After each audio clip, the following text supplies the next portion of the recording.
Els divendres, d'11 a 1 de la nit, tens una cita amb els fenòmens estranys a Ràdio Platja d'Aro. Informe Enigma, misteris, experiències paranormals d'un equip d'investigació dirigit per Jorge Ríos. Informe Enigma, cada divendres nit a Ràdio Platja d'Aro.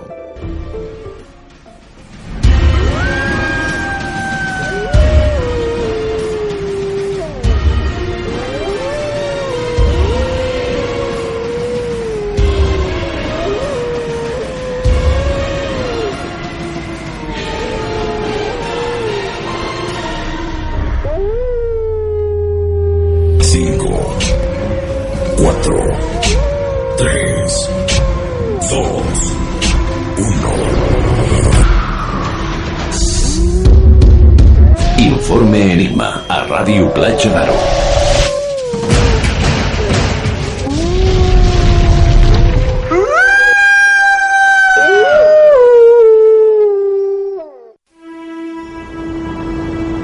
...22 de julio de 1991, Milwaukee, Wisconsin. Periodistas y vecinos se agolpan ante un edificio del norte de la ciudad. A medida que se va filtrando información y se recogen pruebas, los allí presentes se dan cuenta de que han estado conviviendo con un asesino en serie. Al principio, nadie se lo podía creer. Ni los agentes de policía, ni los vecinos del barrio que estaban allí. Los crímenes de Jeffrey Dahmer aterrorizaron y al mismo tiempo intrigaron al mundo entero. Enseguida se convirtió en uno de los asesinos más famosos de la historia. Jeffrey Dahmer, al igual que muchos asesinos en serie, era encantador. Afirmaba que de ninguna de las maneras pretendía hacer daño a nadie, por raro que parezca. Estrangulaba a todas sus víctimas porque le parecía la forma más humana de matarlos. Los cuerpos se iban amontonando en el piso de Dahmer. Se compró un bidón de 215 litros y lo llenó de un potente ácido para disolver en él las extremidades y los torsos. Después de varias semanas en el ácido, los restos humanos se convirtieron en lodo, que tiró al retrete o por el desagüe de la bañera.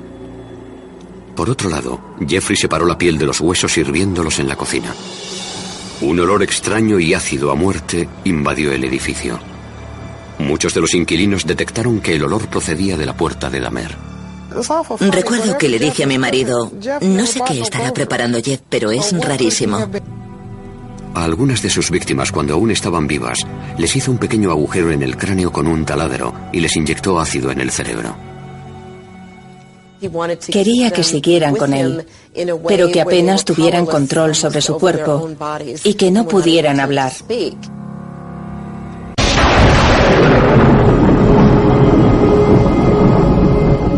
Muy buenas noches desde los estudios de Radio Playa de Aro. Mi nombre es Jorge Ríos y estáis escuchando las 24 horas más musicales de la Costa Brava, que nosotros cada viernes convertimos en las 2 horas más misteriosas de la Costa Brava. Hoy os traemos un tema fascinante, porque pese a que nuestro programa está siempre englobado en el misterio, mucha gente entiende que el misterio son psicofonías, fantasmas, lugares abandonados, leyendas, historias de terror. El misterio también engloba otro tipo de aspectos, como son ciencia, como podemos hablar de tema ovni, como podemos hablar de lugares de poder, dolmens, megalitos, etcétera, etcétera. Pero hoy tratamos un tema que a la gente especialmente le gusta mucho y a nosotros también, que son los serial killers. Hoy venimos a hablar de uno que es tan famoso o más como fue Ed Gein, que ya hicimos el programa hace varias semanas. Ed Gein, recordad todos que fue el inspirador de películas como Psicosis, La Matanza de Texas o el personaje de Buffalo Bill en El Silencio de los Corderos.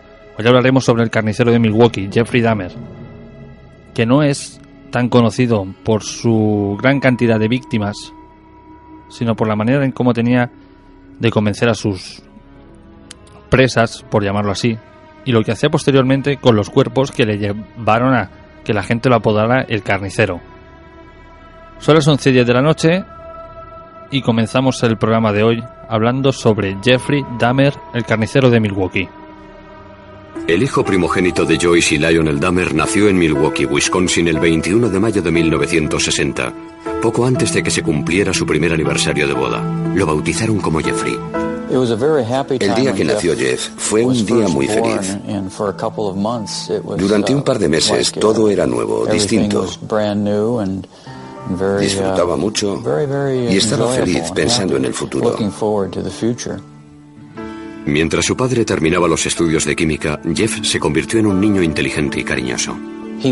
Era un niño muy vital. Le gustaba luchar, correr y hacer gracias delante de la cámara. Le gustaba jugar y estar rodeado de otros niños. Era muy extrovertido. Jeff también era un niño tremendamente curioso.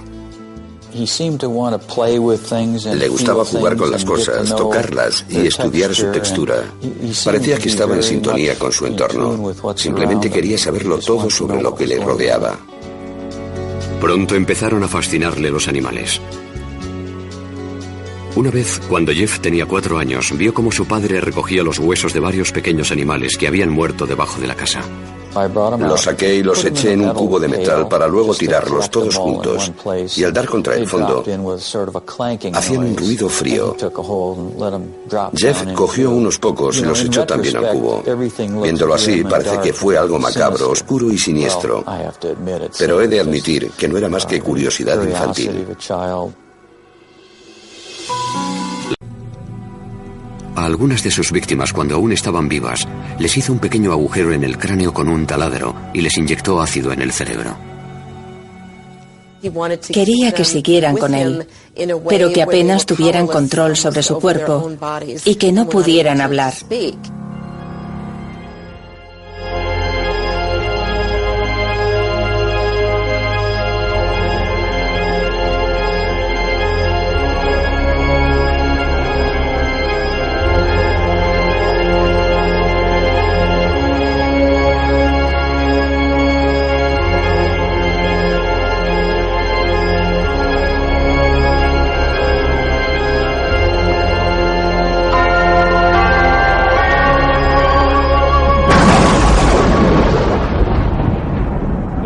Aníbal.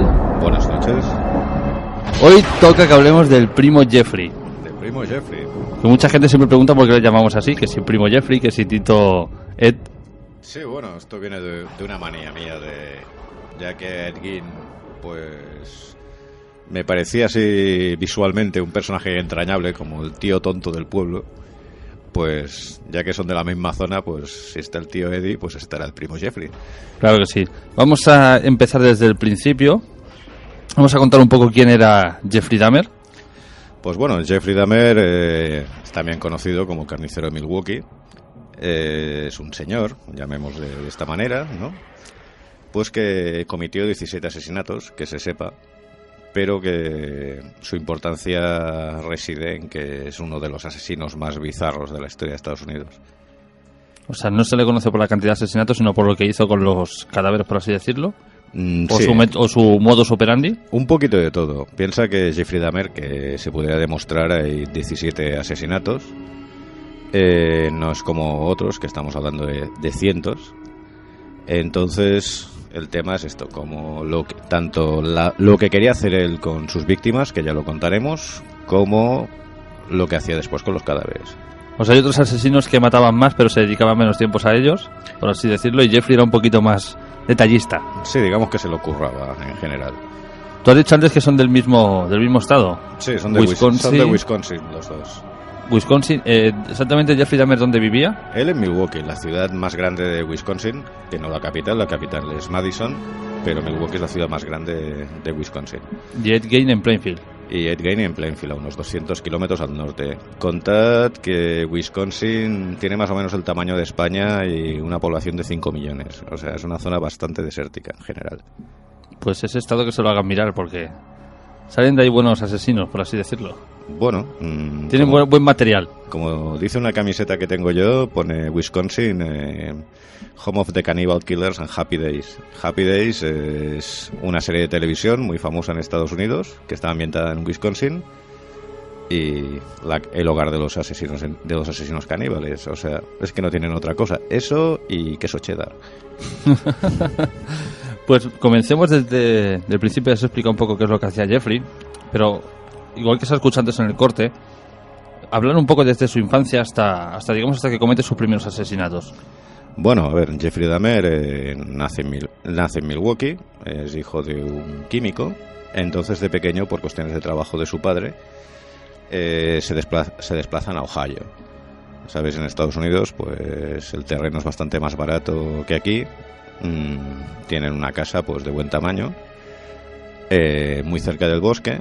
Entonces su padre siempre se ha culpado un poquito de una vez que cuando el niño era pequeño estuvieron limpiando por restos de unos animalitos que se habían muerto debajo de la casa, y que pues Jeffrey, pues cuando vio los huesos de estos animalitos mientras los tiraban a la papelera, parece ser que tomó un gran interés por estos restos, y su padre siempre se ha culpado de alguna manera de esto. Pero realmente es un poco...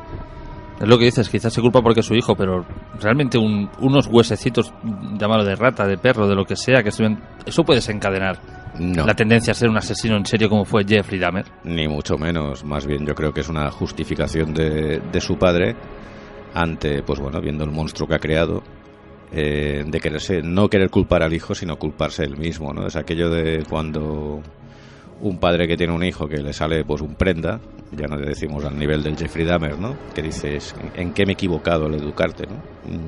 Yo creo que por ahí van los tiros más bien. Porque el que más o el que menos, a ver, un hueso, un animalito, alguna perrería, algo así ha hecho la vida, y eso no quiere decir que todos sean asesinos. No, ni mucho menos, ni las personas que les gusta, pues por decirte algo, coleccionar huesos de animales o tener animales disecados o lo que sea, no significa ni que tengan que ser crueles con los animales, ni que se vayan a convertir en un asesino en serie. Porque según tu opinión, ¿se nace con ello? Se nace con ello. ¿O se va adquiriendo ese tipo de hábitos? Yo creo que se nace con ello. A ver, también hablemos de que Jeffrey Dahmer no es un psicópata al uso, igual que no lo era Ed Gein.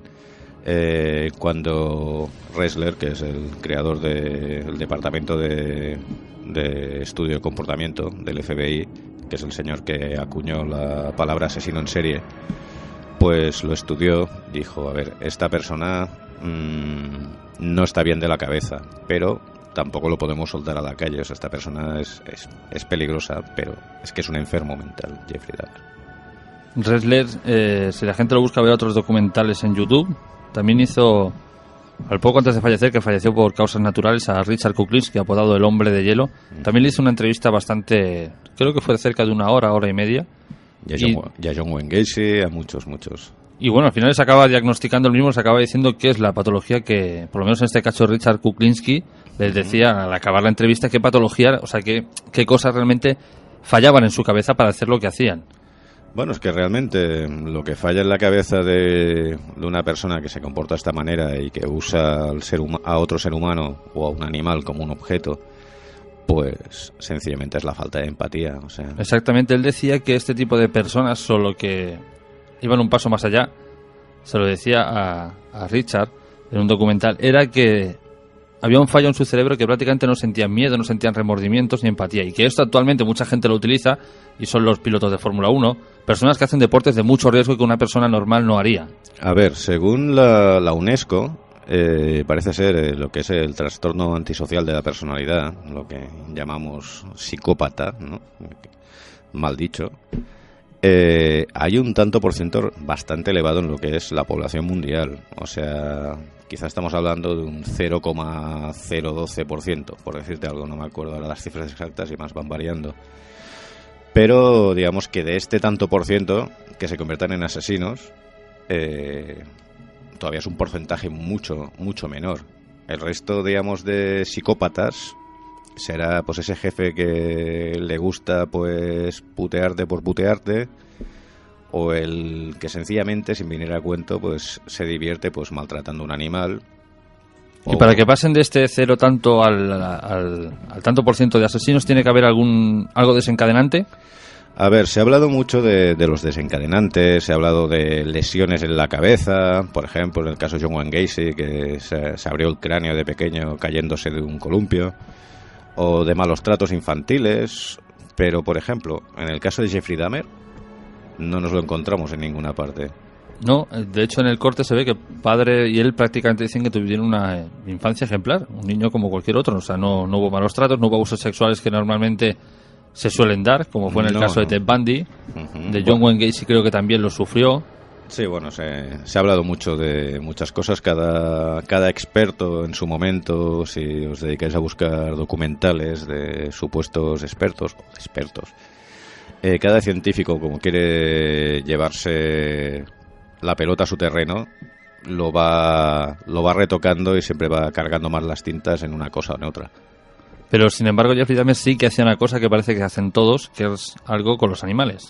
Sí, eso sí, es una cosa que es sintomática en muchos de estos personajes, y es maltratar y matar animales de pequeño. O sea, parece ser que ya una de las primeras señales que dio es que cuando iban a pescar con su padre, una de las cosas que le encantaba hacer era abrir a los peces en canal vivos todavía para ver lo que había dentro. O sea, con una especie de curiosidad malsana y sin importarle realmente el sufrimiento de ese animal. Es curioso porque parece que se ensañan con algo de su mismo tamaño, ¿no? O sea, empiezan con animales cuando son pequeños, quizá por eso. Bueno, digamos que no tienen todavía la seguridad que puede tener un adulto, de cómo puede engañar, cómo puede manipular para tener una víctima propiciatoria, digamos, manejarla de una forma fácil a una persona. Entonces, siempre buscan estar en una posición de poder. O sea, si te fijas, por ejemplo, no recuerdo el nombre de los niños, en el caso de aquellos dos chavales, pero de 5 o 6 años, que cogieron a un niño de 2 años y se lo llevaron y lo mataron a pedradas en Inglaterra hace unos años. Siempre buscaron un niño más pequeño que ellos. O, por ejemplo, otro personaje del que un día podríamos hablar, que es un asesino en serie argentino, el Petit Orejudo. Que vaya nombre. Sí, bueno, es que el chaval era microcéfalo. Vale. Y tenía unas orejas muy prominentes. Entonces, pues claro, cantaba mucho, una cabeza pequeñita con 2 orejas de soplillo de tamaño industrial. Pues se le quedó eso. Y además era más bajito de lo que tenía que ser por su edad. Y él siempre se dedicó a atacar a niños pequeños. O sea, según tu opinión, van a lo seguro, digamos, cuando empiezan. O sea, empiezan a una cosa que no les pueda dar una amenaza a ellos. Es como un depredador. Piensa que un asesino en serie, un psicópata de estos, es como un depredador que siempre va a ir a buscar por seguridad, tanto de la facilidad de conseguirlo como evitar los riesgos para no ser herido o capturado. Siempre van a buscar a la presa, al enfermo de la manada, a la cría, que no puede correr tanto. Si ven la cosa muy difícil, pues... no lo dejan estar. Exactamente. Porque hay algo que se comenta que dicen que lo que más teme un asesino de estas características es a otro asesino como él. O sea, a una persona que le pueda hacer sufrir. Lo cual es curioso. Porque él se dedica a impartir el sufrimiento de tal manera, pero tiene miedo a que se lo hagan a él. Porque lo que quiere, claro, o sea, ellos lo que desean, esta gente, no es cuestión de sexo, no es el conseguir dinero, pues, robando a la víctima o lo que sea. Lo que quieren es el control absoluto sobre otra persona. Y lo que tú dices, falta de empatía, porque si tienes miedo a que te lo hagan a ti, pero tú se lo haces al resto, empatía cero. Tienes empatía contigo mismo. Sí, pero no con los demás. Exactamente. Que de eso se trata. Bueno, pues partimos de eso, de que Jeffrey Dahmer torturaba animales desde bien pequeño, y a partir de ahí... Bueno, el chico, pues cuando ya está en la escuela, parece ser, en principio, pues es un buen estudiante.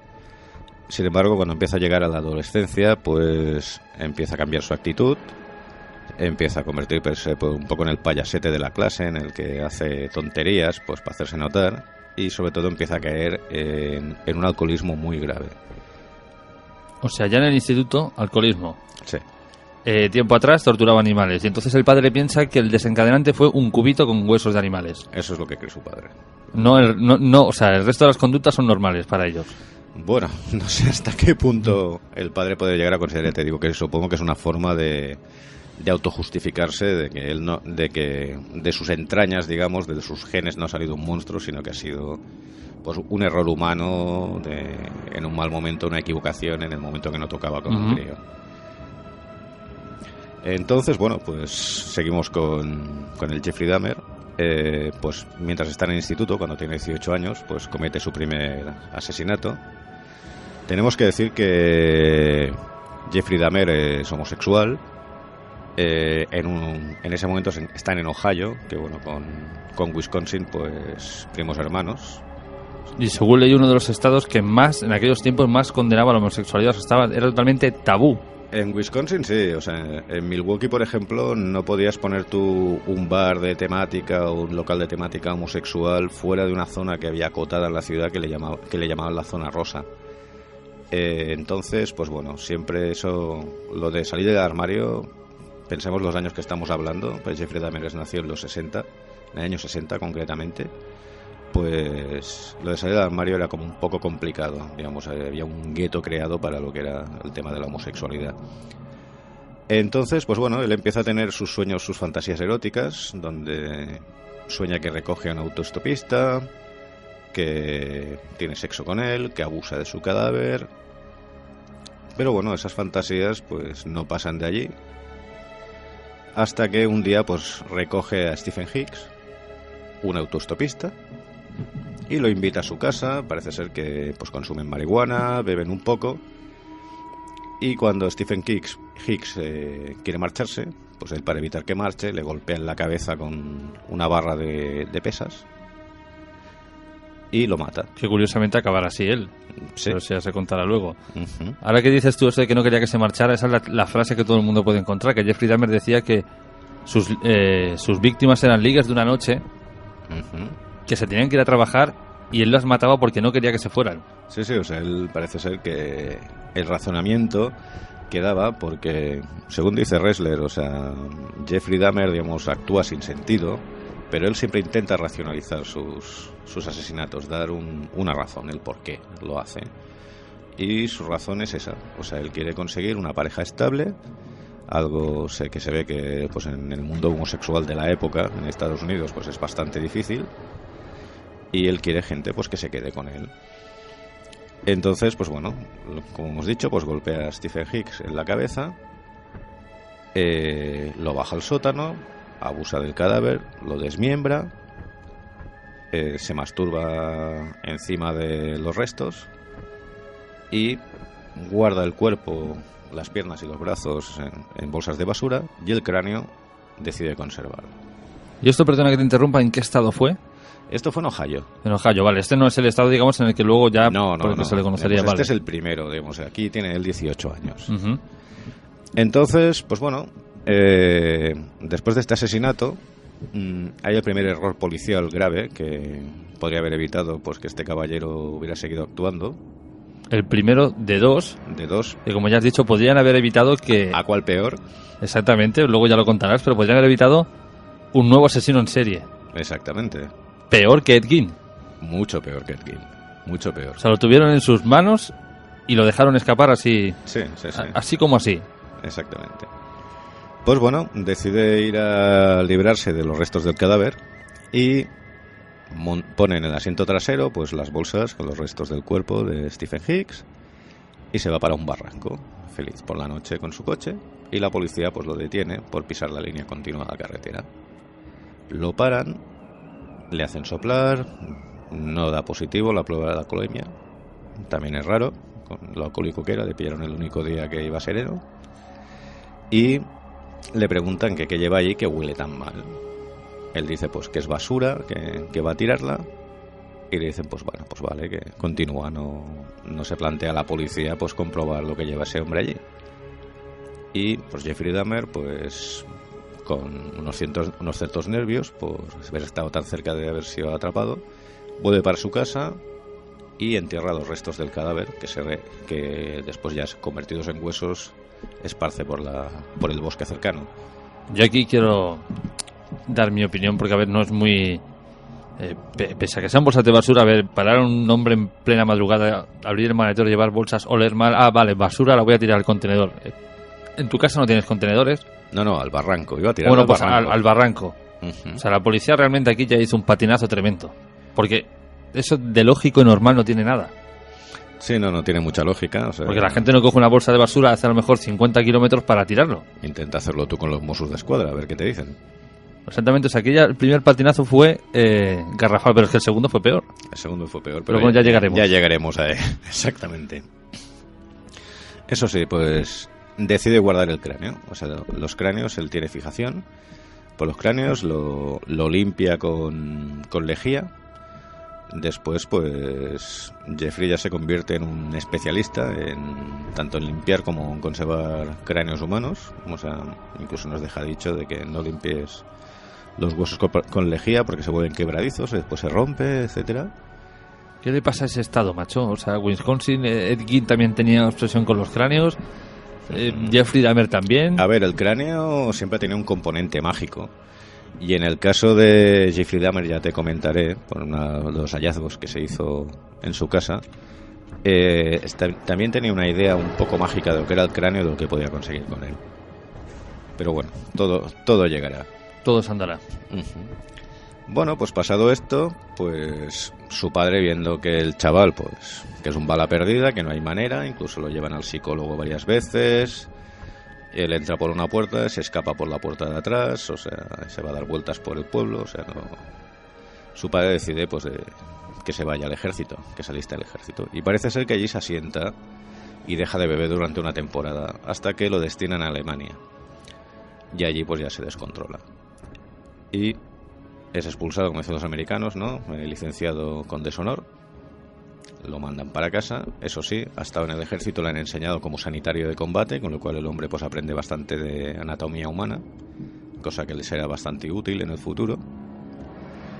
Y al volver a Estados Unidos, pues decide irse a vivir con su abuela en Milwaukee. Allí pues se encabezona que quiere dejar el alcoholismo, empieza a volverse un poco fanático religioso.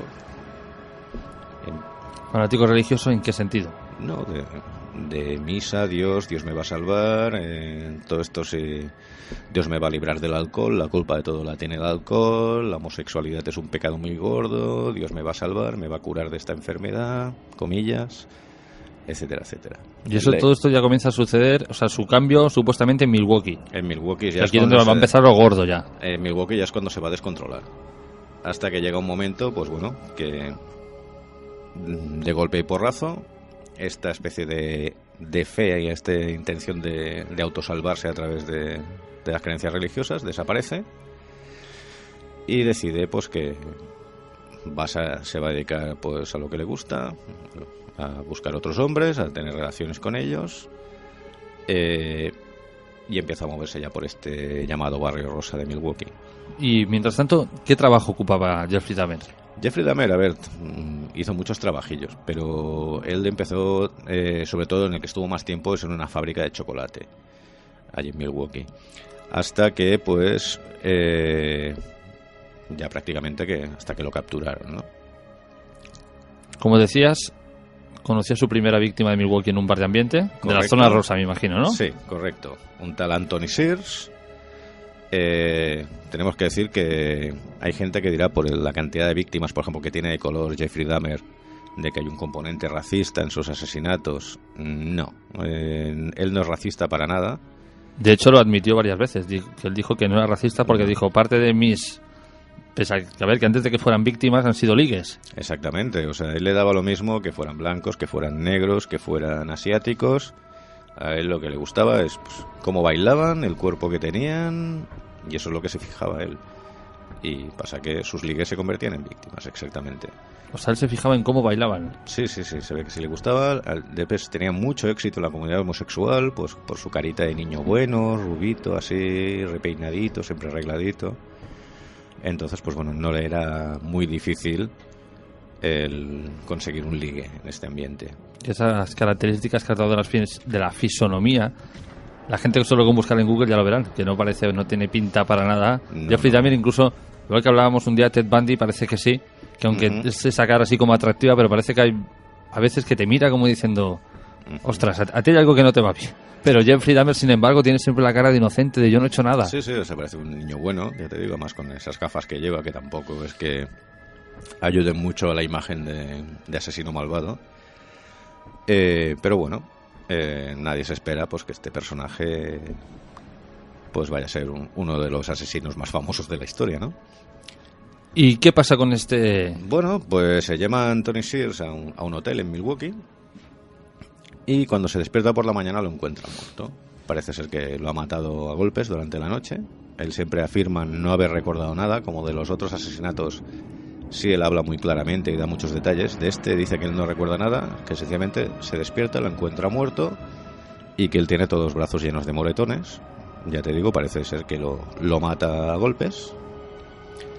Entonces, pues, Otra persona se pondría nerviosa, no sabría qué hacer, él no, directamente se viste, baja a la calle, se va a comprar la maleta más grande que encuentra, carga el cuerpo, para un taxi, le pide que le ayude a poner el taxi en el maletero. Y aquí es donde viene otra de las grandes frases y famosas anécdotas, ¿no? De que parece que usted lleva un muerto en la maleta. Exactamente, eso es lo que le dijo el taxista.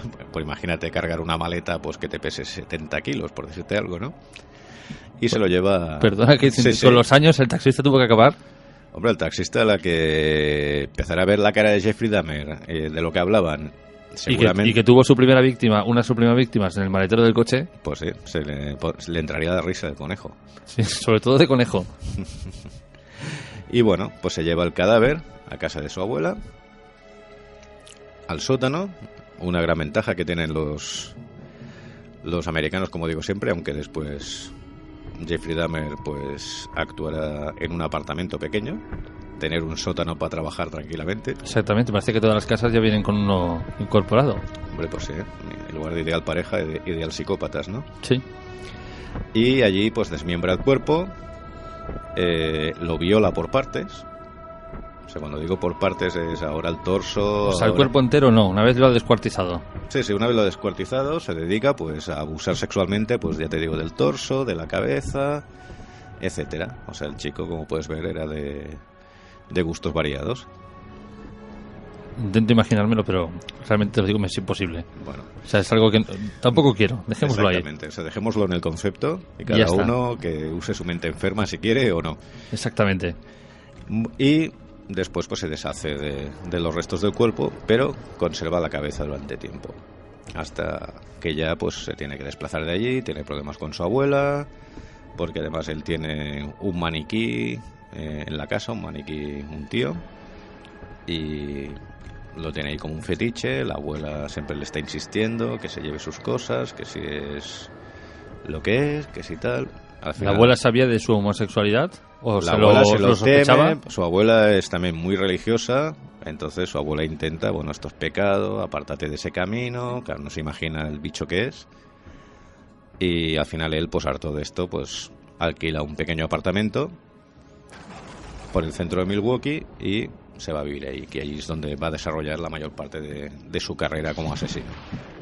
Después de la víctima de la zona rosa, la voy a llamar así, ¿cuál es la siguiente que le precede? A ver, después él es acusado de abusos deshonestos en un menor, en un chavalín laosiano, que... Curiosamente, como me contaste, es el siguiente. O sea, este sí tuvo suerte, pero sí, su hermano no tendrá tanta suerte. Exactamente. Pues él también pues seduce a chavalines, a chaperillos que se ganan unos dólares pues prostituyéndose en el ambiente homosexual. Y parece ser que uno de estos pues o él se confunde o es muy listo y le cobra y después lo acusa de abusos deshonestos, no se sabe muy bien. Lo condena a 3 años, pero enseguida le dan el tercer grado. Consta su alcoholismo como atenuante y le dan el tercer grado, con lo cual él puede seguir trabajando en su fábrica, en la fábrica de chocolate, y solo tiene que ir a la cárcel a dormir. Vale, cuando ya sale, pues ya es cuando Jeffrey ya pues se suelta el pelo. Claro, tanto tiempo en la cárcel durmiendo por las noches que te tienen controlado, eso que reprimió tuvo que salir como una bomba. Pues supongo que sí. Normalmente los asesinos en serie, cuando están en ambientes muy controlados, no suelen crear muchos problemas. O no muchos problemas que se enteren las autoridades.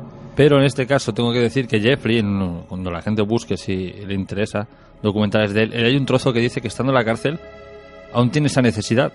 Claro, se lo tienen que reprimir sí o sí. Sí, no, pero tiene esa necesidad, como la tendría Ed Gein, como la tendría Ted Bundy, como la tendría cualquiera de estos personajes, pero consiguen reprimirla. Cuando está en un ambiente controlado parece ser que no pasa de ahí, ¿no? De su mundo de fantasía. Claro, cuando está en un ambiente controlado, pero si ese ambiente controlado se acaba... Sí, claro. Aquí ya yo me imagino que luego ya tiene que ser bastante peor. Sí, pero por ejemplo, Jeffrey Dahmer, cuando ya finalmente termina en la cárcel, que lo condenan a 15 cadenas perpetuas, o sea, echar la cuenta de cuántos años son eso, porque una cadena perpetua son 99 años, pues él podría haber matado a quien quisiera, porque al fin y al cabo de allí no lo van a sacar, y en Wisconsin no hay pena de muerte. No, pero hablamos de lo mismo. O sea, solo hay que ver la fisonomía y la cara de Jeffrey Dahmer para ver que es un preso que no pega en la cárcel, por así decirlo. No, para nada. O sea, si miras las víctimas, las imágenes son todos más bien afeminados, son personas de poca constitución, quizá casi todos más jóvenes que él. En la cárcel se tiene que enfrentar a personas de mayor envergadura, mayor musculatura. Realmente no podría Jeffrey Dahmer con ninguno de allí. No creo, pero bueno, nunca se sabe. Cosas más raras han dado, pero bueno, no sería lo lógico. Bueno, pues ya empieza pues a cometer ya sus asesinatos sistemáticamente. 17 se le consiguen demostrar. Parece ser que es muy posible que hubieran bastantes más. Pero también, como el tema de la homosexualidad era un poco tabú, el tema fue bastante escandaloso, y ya contaremos luego, hizo saltar a la mitad del departamento de policía de Milwaukee, incluido al jefe y a un par de agentes que estuvieron a punto de ir a la cárcel. Por el segundo patinazo. Por el segundo patinazo, que ya llegaremos a él. Entonces Jeffrey lo que hace es, en principio, pues seduce a tíos, les hace pues la promesa pues de ver pornografía juntos, de beber, de drogarse, hacerse unas cuantas fotos así subidas, y les echa drogas, somníferos en la bebida, y cuando están dormidos pues intenta fabricar un zombie. Un zombie significa tener una pareja que no le hable, que haga caso de todo lo que él dice y que no se vaya a trabajar al día siguiente. Y ahí cuando empieza a hacer agujeros en el cráneo. Exactamente, con un taladro, con una broca pequeñita, les taladra el lóbulo frontal, intenta básicamente hacer una lobotomía y empieza intentando echar agua hirviendo dentro. Parece que esto no le funciona bien y después se inclina por echarles ácido dentro del cerebro. Esto parece ser que sobreviven 24 o 48 horas, pero ya le empiezan a entrar en coma o mostrar signos de que ya están a punto de morir, con lo cual él los elimina pues estrangulándolos. Digo yo que esta era de lógica, que echar ácido en un cerebro no te pueden aguantar mucho, básicamente porque el cerebro al final acabará hecho papilla. Sí. En este punto, tanto que Jeffrey sabría de anatomía, aquí algo se le escapaba. Sí, claro, a ver.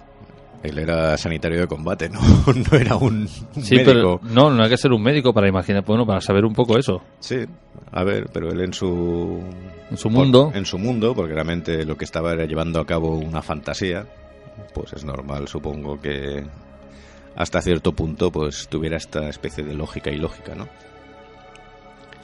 Hasta que, bueno, nos encontramos pues que vamos a hablar la segunda vez que casi le capturan. Coge a un chico laosiano de 14 años que resulta ser hermano pues del que le había denunciado y por el cual había pues estado 3 años en tercer grado.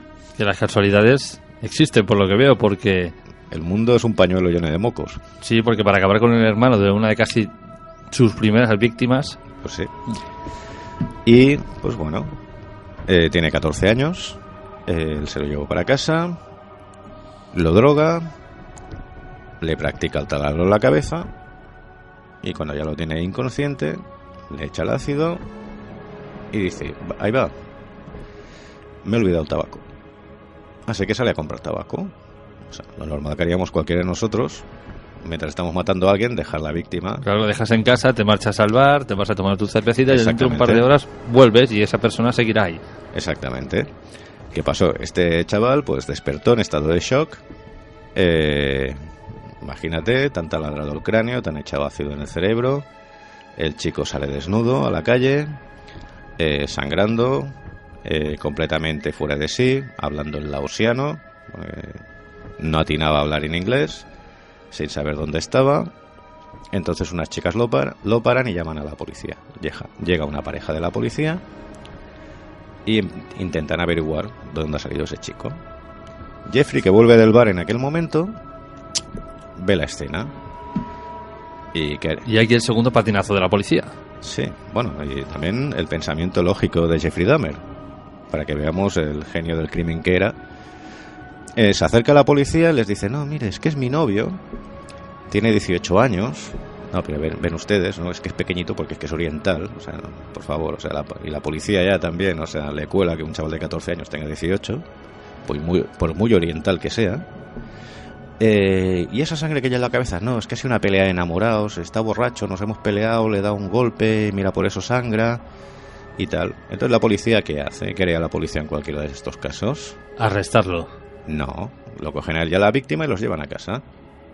Bueno, o sea, en el supuesto ilógico, sí, claro. O sea, le devuelven la víctima y además se la llevan hasta casa. Prácticamente se la ponen en bandeja. Sí, o sea, entra la policía dentro de la casa huele fatal, o sea, los vecinos se están quejando del pestazo que pega la casa. Ha muerto Exactamente, a un bidón que tiene allí con torsos humanos descomponiéndose.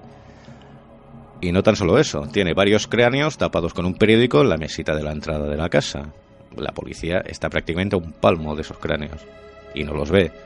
Y en la habitación contigua hay un cadáver en la cama. Bien, por la policía de Milwaukee. Bueno, para que todo el mundo se quede tranquilo, esos dos agentes fueron echados del cuerpo posteriormente y prácticamente acabaron en la cárcel. Exactamente. Y aparte, todo esto provocó la dimisión del jefe de policía de la ciudad. Así que, tal como los agentes se fueron, que ellos hicieron constar en el informe una pelea de homosexuales, como aquello, dejémoslo tranquilos, que estos son parias de la sociedad, tal como lo veían ellos, pues estranguló al chaval. El chaval nunca más se supo. Y así siguió Jeffrey Dahmer, hasta que, pues, una de sus víctimas consiguió escapar. Una persona que tenía más resistencia a las drogas o lo que fuera, consiguió escapar esposado y avisar a la policía. La policía se presentó allí, capturaron a Jeffrey Dahmer, todo que él intentó escapar, pero bueno, Jeffrey Dahmer no era precisamente Superman. Lo consiguieron capturar y cuando se pusieron a realizar el registro de la casa, a la policía se le cayó aquello que nos suena al suelo. Pues en la casa habían 7 cráneos humanos, perfectamente limpios de cualquier resto de carne. Habían penes guardados en potes, habían carne humana en el frigorífico, concretamente bíceps, porque era la parte que, según dijo él, le gustaba más comer. Y que de hecho parece ser que Jeffrey Dahmer dio a los vecinos de comer sin que ellos lo supieran, carne de sus víctimas. Parece ser que se dedicaba a picar carne cuando se le empezaba a estropear, picaba carne y hacía raviolis, y había pues ofrecido pues aquello, el tupper al vecino. Mire qué raviolis más ricos he hecho, ¿no? Pues toma. Pues parece ser que raviolis de bíceps. Pues sí, parece ser que sí. Y aparte de eso, pues un bidón, no sé ahora la capacidad, pero un bidón de buen tamaño. Si no recuerdo mal, los datos son 250 litros. Puede ser, no lo sé. Yo te digo, lo leí en galones y ahora no me viene la cantidad a la cabeza. Pero ahí habían 3 torsos humanos, que era lo que provocaba, este bidón es lo que provocaba ese mal olor que oían los vecinos, porque era un ácido, iba descomponiendo la carne y los huesos hasta se convertía como en un lodo, como un barro, que después se le echaba por el desagüe.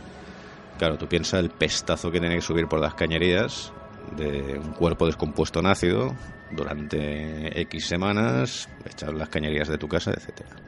Sí, igual que se escucha en el corte que dice una vecina que le decía al marido, ¿qué estará cocinando Jeffrey que huele tan mal? Pues sí, pues imagínate. Pues raviolis de carne. Eso es lo que estaba cocinando. Y bueno, y aquí es otra. Ahora es cuando te voy a contar el porqué el tema de los cráneos, porque dices, no puede ser que este personaje tuviera alguna idea mística o algo, ¿no? A ver, el cráneo, como te he dicho antes, desde la antigüedad se ha considerado por muchas culturas el recipiente del alma. Y Jeffrey Dahmer encontraron una especie de esquema de una idea que quería hacer él, como un altar decorado con los cráneos de sus víctimas, con una serie de luces, luces azules, tal, alguna luz estroboscópica. ¿Típica luz americana que se ven en todas las películas, las bombillitas estas de colores? Pues no sé exactamente, ya te digo, yo he conseguido ver el esquema en un dibujo hecho a mano bastante tosco. ¿Por Jeffrey? Por Jeffrey, que lo encontraron. Y era un altar donde él, con una serie de ideas pues locas, pretendía abrir una puerta al inframundo para conseguir pues mantener el contacto pues con sus víctimas, con estos amantes que finalmente, claro, se habían ido por la taza del váter. Y bueno, y que él realmente, o sea, decía que él acariciando los cráneos es como si los espíritus de estos hombres pues estuvieran ahí con él. Y una vez detenido Jeffrey, ¿reconoció sus crímenes? O como todos, una vez, por mucho que te hayan cogido con 3 torsos en un bidón de ácido, con no sé cuántos cráneos, con penes en tarros, con un cuerpo al lado, aún así sigue diciendo yo no he hecho esto? A ver, hizo lo que hacen todos. Yo no lo he hecho, ¿no? Yo no lo he hecho, hasta que dice, buah, es que todas las pruebas están contra mí. Entonces, pero vamos a ver, es que no son pruebas, es que está aquí. O sea, que estoy entrando en tu casa y lo estoy viendo ahí. Es que, a ver, encima de Jeffrey Dahmer no tan solo están los restos de los cuerpos que encuentran allá, sino que encima tiene una colección completa de Polaroids en cada uno de los pasos del desmembramiento del cuerpo, de todo el trabajo, la elaboración de cómo limpiaban los cráneos. O sea, él se hacía su fotorreportaje de lo que estaba haciendo en cada momento. Con lo cual, o sea, es que no había nada que rascar. Pero bueno, estamos hablando de la policía de Wisconsin, que 2 veces los dejó escapar. O sea, vete tú a saber si no... Esta vez se emplearon a fondo y realmente, o sea, Jeffrey Dahmer no escapó de la cárcel. ¿Cuántos años le cayeron? Porque en Wisconsin la pena de muerte no se practicaba ni se practica. Le cayeron 15 cadenas perpetuas. Una cadena perpetua son 99 años. Así que nos sale, si no me equivoco mucho, 1485 años. Bueno, casi nada. Sí, o sea, como si consigues sobrevivir eso, sí que te mereces que te suelten. Correcto, o sea, y por la puerta grande con las 2 orejas y el rabo. Pero bueno, a lo que íbamos, ¿no? Coñas aparte. De Jeffrey Dahmer, pues Ressler pudo hacer un muy buen estudio. Está toda la entrevista, está colgada en internet, se puede conseguir una transcripción de ella. Y realmente para ponerse las manos a la cabeza, porque eso sí que es una mente enferma. Y curiosamente, Jeffrey Dahmer, por aquello de justicia poética, fue asesinado por un preso de color, un tal Christopher Scarver, que se creía Jesucristo. Y un día que él, otro preso y Jeffrey Dahmer estaban trabajando, agarró una barra de pesas, el arma homicida que había utilizado Jeffrey Dahmer con su primera víctima. Por eso digo lo de justicia poética. El karma. Sí, llámale karma. Sí. Y le machacó el cráneo con eso. Jeffrey Dahmer murió de camino al hospital y el otro preso murió 2 días más tarde. Como tú has dicho que puede encontrar la gente la transcripción por internet, lo más curioso, o por lo menos para mí y seguramente para mucha gente también, es que en esos vídeos sale con el padre. Se ve como el padre lo recibe, un abrazo y tal, como si aquí no hubiera pasado nada. Se sientan al lado los dos, como si fuera, yo qué sé qué decirte, Navidad, Acción de Gracias, hablando de sus cosas. Es que su hijo, es su padre. Pero aparte que su hijo, estás hablando del peor caníbal de toda la historia. Pero vamos a ver, pero esto es como... Y el otro que está delante entrevistando se queda como diciendo, bueno...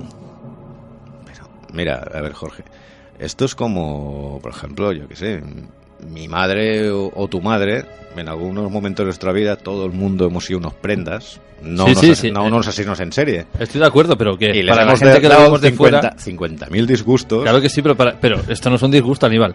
Esto es algo bastante más, y visto desde fuera, dices, es que parece... No digo que el padre tenga que tratarlo como si fuera un apestado, sino que la situación en general parece que sea lo más cotidiano del mundo, una reunión familiar entre el psiquiatra y ellos dos. Sí, pero sin embargo, a ver, yo supongo que el padre de Jeffrey Dahmer, de entrada, él siempre estuvo detrás del caso. No fue aquello de que eres un asesino, no quiero saber nada más de ti, tú no eres hijo mío. No, o sea, él siempre estuvo pendiente de su hijo, todo que él pues siempre declaró que su hijo no tenía que salir nunca más de la cárcel, pero él siguió visitando a su hijo, la relación entre ellos fue buena, hablaban... Y pues su padre ya se sabía la historia de pe a pa, las pruebas psiquiátricas supongo que ya las tenía en la cabecera de la cama, como el que tiene la novela.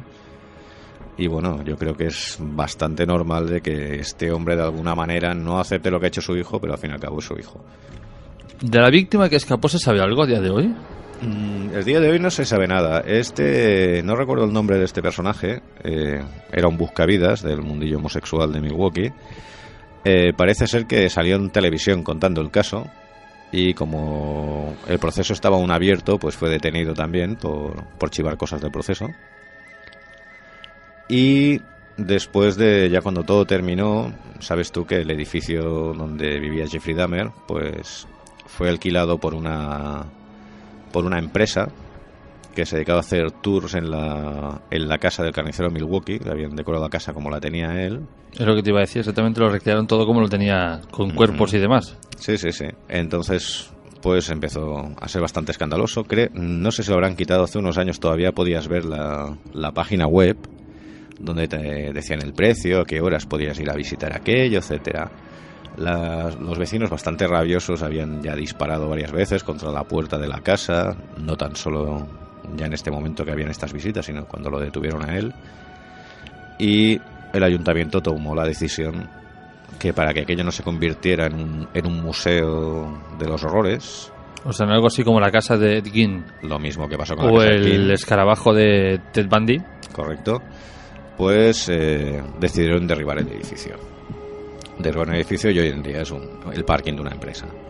El otro día me contabas además que tú en tu visita a este estado tan majo, sí, a este estado de la gente tan normal, solamente verte llegar al parking, el vigilante de seguridad ya automáticamente llamó a la policía. Exactamente. Además es que la calle donde está donde estaba la puerta de entrada de los apartamentos no es ahora la entrada del parking, o sea, es una reja. Entonces tú a la que llegas allí y ves un tío que se baja de un taxi, ya sabe perfectamente a lo que va. Porque aunque parezca esto un poco una locura, es una zona de peregrinaje. A ver, el que es aficionado al crimen no ya es una cuestión de morbo, es el estar cerca y notar la energía del sitio, ¿no? Igual que pues me fui a la granja de Ed Gein o... Al solar, ¿no? A lo que queda. Sí, a lo que queda. Que, por cierto, es propiedad del Estado y se vende por $180.000. Unos 200 acres, me parece que eso es una animalada. Para el precio, lo que tú has dicho antes, que allí el precio relativamente es bajo. Sí, no, o sea, en Estados Unidos el terreno es barato y en Wisconsin es de los sitios más baratos. Es como comprar prácticamente todo Girona, por 180.000. No, todo Girona no. Pero casi. Echa cuenta de 200 campos de fútbol. Que se dice pronto. Casi nada. Y bueno, y también lo que son las pruebas que se utilizaron para el juicio, las fotografías de los restos, etcétera. Todo el ayuntamiento lo compró todo y lo destruyó todo para que no hubiera un comercio por internet de todo este material. O sea, a día de hoy no queda nada de aquello. Parece ser que no, que lo único que queda pues son las filmaciones que hizo la prensa, que las habremos visto en las noticias en las noticias en internet varias veces, de las noticias de policías bajando con bidones, con neveras precintadas, etcétera. Pero esto es lo único que queda. O sea, todo lo demás se fue destruido. Y como último dato ya para acabar, Jeffrey Dahmer en la cárcel parece ser que se volvió otra vez religioso, ¿verdad? Sí, parece ser que se volvió religioso, pidió ser bautizado y empezó a ayudar como monaguillo al cura de la cárcel. Que vamos, yo del cura no me fiaría un pelo, pero bueno. Bueno, chico. Ya cada uno. ¿Y con qué intención hace esto finalmente? ¿Realmente con purificar su alma, creyendo que va a ir al cielo después de todo lo que ha hecho? Pues no sabía realmente decirte la verdad. Jeffrey Dahmer en algún momento, siente remordimientos o realmente cree que lo ha hecho. A ver, según los testigos del juicio, él pide perdón al final del juicio. Incluso llega a llamar a familiares de las víctimas para pedirles perdón personalmente en la cárcel. Incluso creo que hay una entrevista a una hermana de una de las víctimas que cuenta esto, como Jeffrey Dahmer le llama y como le dice, mira, lo siento mucho, tal, pero es que tu hermano me gustaba mucho. O sea, él sigue racionalizando lo que hizo. O sea, que para él, dentro de alguna manera, él pensaría que no haría nada malo. Bueno, que hizo algo malo, pero que lo hizo por una buena razón. Que de hecho él decía que es la manera, los estrangulaba porque era la manera más humana de matarlos. Sí, no creo que sea así, pero sí, porque, estrangular a una persona no es como en televisión. O sea, un estrangulamiento puede ir depende de la fuerza que tengas y cómo sepas colocarlo y cómo sepas trabajarlo, cosa que creo que nadie es un experto por aquí. Te puedes ir de 4 a 8 minutos tranquilamente. Pero eso está ahí, eso está en la parte que él dice que lo hacía así porque era la manera más rápida y más humana de matar y quitar la vida a alguien. Bueno, a ver, ¿qué te voy a decir? Nada, en este caso no se puede decir absolutamente nada. Pues Aníbal, gracias por habernos hablado del primo Jeffrey. Muy bien. Que vuelvo a decir, le llamamos primo para quitarle un poquito de dureza al asunto, porque si tenemos que regirnos y darle un poco de humor, porque si no va a ser una cosa muy... Sí, no, a ver, no es que nos estemos riendo de no nos estemos riendo de nada, ni que nos suene R2D2 por aquí, ni nada. Pero sencillamente pues quitarle un poco de hierro al asunto, porque si no estaríamos o dando datos fríos o hablando de un auténtico drama. Ya ahora para acabar, hemos hablado de Jeffrey, pero así nada, un minuto o dos solamente. Cuenta que más asesinos hay por ahí por Estados Unidos que lleguen a ser igual que Jeffrey o peor que él. Igual que Jeffrey o peor que él. A ver, por ejemplo, tenemos a BTK. BTK, no por lo bizarro, sino porque es un asesino muy chulo. Y digo chulo. Chulo en sentido de chulo de... Sí, chulo. O sea, el hombre... la policía creía que había muerto. ¿Sigue vivo actualmente? BTK creo que sí, todavía está, aún no lo han ejecutado. Es un asesino que hizo varios asesinatos bastante cruentos en la casa de los demás, no en la suya, pero que cuando se habló, pues aquello, recordando los crímenes que asustaron Kansas City y tal y cual, dijeron, no, si este hombre no mata es porque o está en la cárcel o está muerto. Entonces el tío empezó a mandar cartas a la policía y a mandar muñecos enseñando cómo había atado a las víctimas. BTK viene a las siglas en inglés, Bound, Tortured and Killed, o sea, atado, torturado y asesinado. Y mandando después mensajitos y hablando de sus crímenes, detalles que la policía solo podía saber. Y al final, gracias a eso, lo atraparon. Chulo por chulo. Sí. Uh-huh. Luego también está otro paseños americano que es Andrei Chikatilo. Andrei Chikatilo, que es ucraniano, bueno, de la época de la Unión Soviética, que se le cuentan demostrados 50 y tantos asesinatos, pero se hablan de más de un centenar. Andrei Chikatilo, que nació en Rostov. También tenemos que antes lo comentamos, a Tommy Lynchins, otro que también está en la escala de, por visto, de una escala de maldad. Bueno, eso es un invento de un señor psiquiatra americano. Pero bueno, en esa escala de maldad, en el número 22 está Jeffrey Dahmer, está Ed Gein, está John Wayne Gacy, Ted Bundy, está él. Es que yo no sé cómo puedes colocar en una escala de maldad a una persona, al parecer, como por ejemplo Ed Gein, que es un esquizofrénico. Al parecer por la manera que tienen de matar a la gente, que si son caníbales, si son torturadores y demás. Bueno, pero es que tú, si te lees... hay un libro de un escritor francés, no recuerdo cómo se llama El caníbal, ¿no?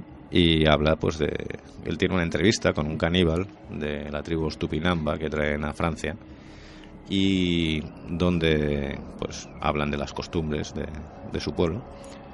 Y este francés, pues, viendo que capturan a los enemigos, los tratan bien, les dan de comer, les dejan estar con sus mujeres, y cuando llega un momento dado, pues los matan y se los comen. Y él, pues como francés, muy racional de aquella época y tal, dice, esta gente es mucho más civilizada que nosotros, ellos no malgastan carne.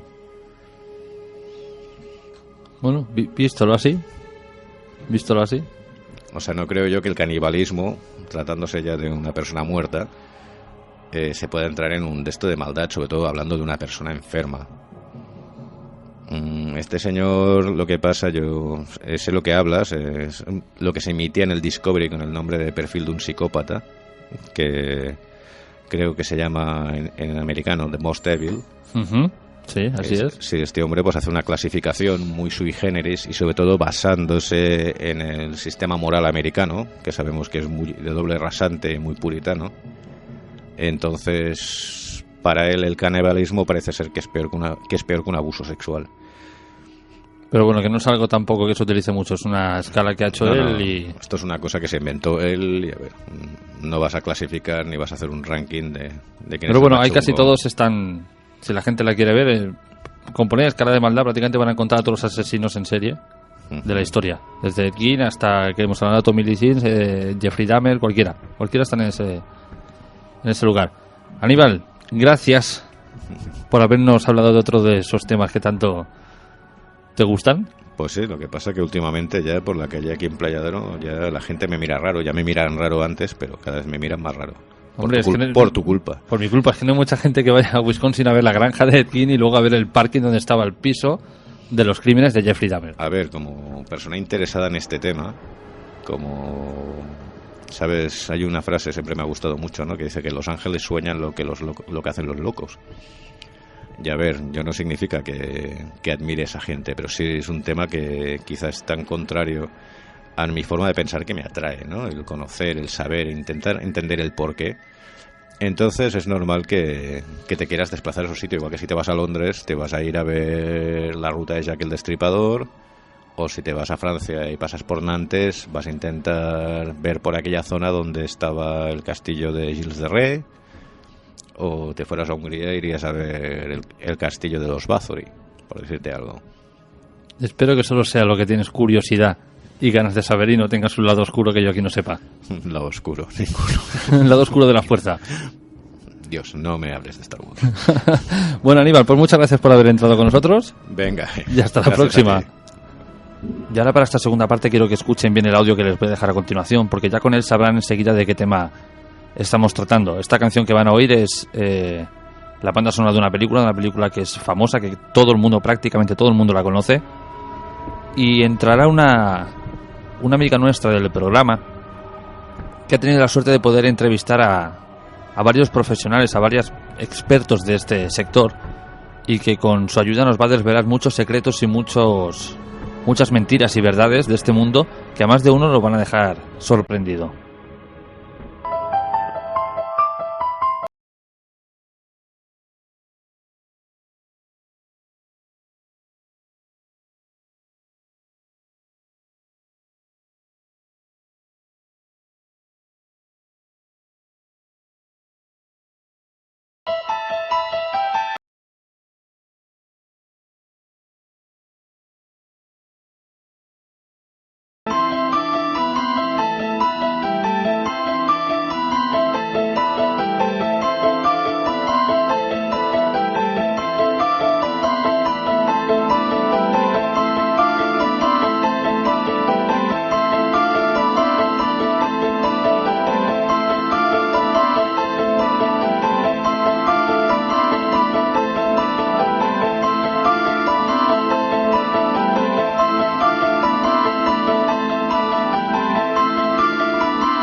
¿Te gustaría?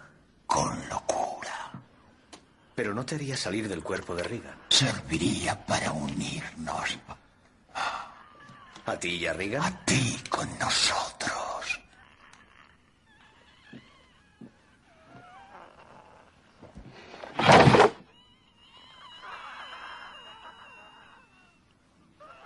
¿Has hecho tú eso? Ajá.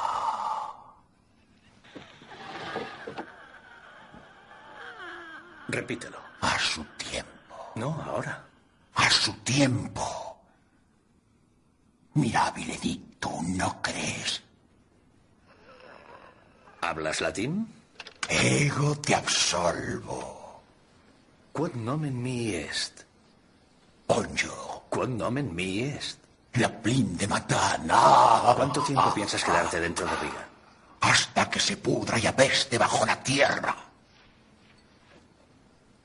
¿Qué es eso? Agua bendita. No me acerques. ¡Oh! ¡Me quema! ¡Oh! ¡Oh! ¡Me quema! ¡Oh! ¡Oh! ¡Mire! ¡Río malajeno! ¡Oh! ¡Me suena Barú! ¡Le da infmoxet! Levai foce maru, nire o meizonan. ¿Quién eres? Io malachen, eilan son. Oh, nire.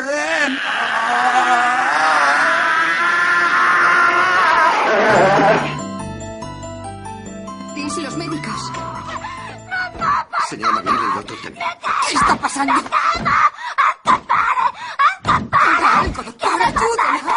¡Quiere matarme! ¡Me quemo! ¡Atapare! ¡Atapare! ¡Atapare!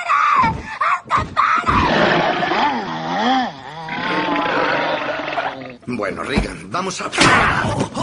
¡Largo de aquí! ¡La cerda es mía! ¡Fóllame! ¡Fóllame! ¡Fóllame! ¡Mi maletín! ¡Mi maletín!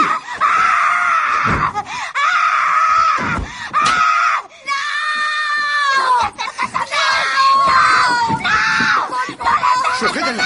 ¡Sujétenla! ¡Vamos, vamos! ¡No puedes quedarte! ¡Déjame con ella!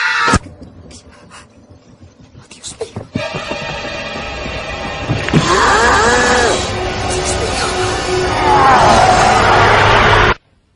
¡No! ¡No! ¡No! ¡Chúpame! ¡Chúpame!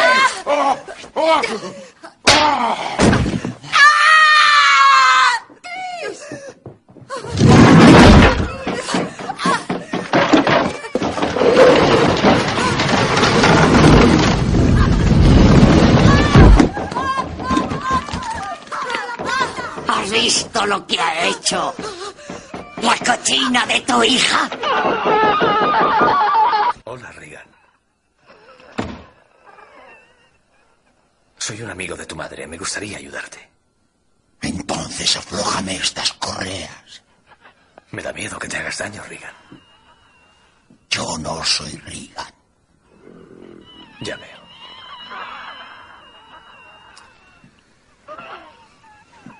Entonces nos presentaremos. Soy Demian Carras. Y yo el demonio. Y ahora quítame las correas. Si eres el demonio, ¿por qué no te las quitas tú solo? Sería una exhibición de mi poder demasiado vulgar, Carras. ¿Dónde está Regan? Aquí, con nos. Muéstrame a Regan y te aflojaré una correa. ¿Podría ayudar a un antiguo monaguillo, padre? Tu madre está aquí con nosotros, Carras. ¿Quieres enviarle un mensaje? Yo haré que lo reciba.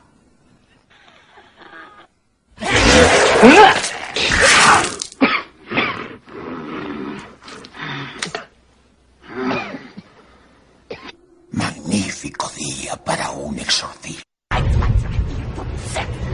Lucha por tanto y teme, Satanás, enemigo de la fe. ¡Dime tu nombre, demonio!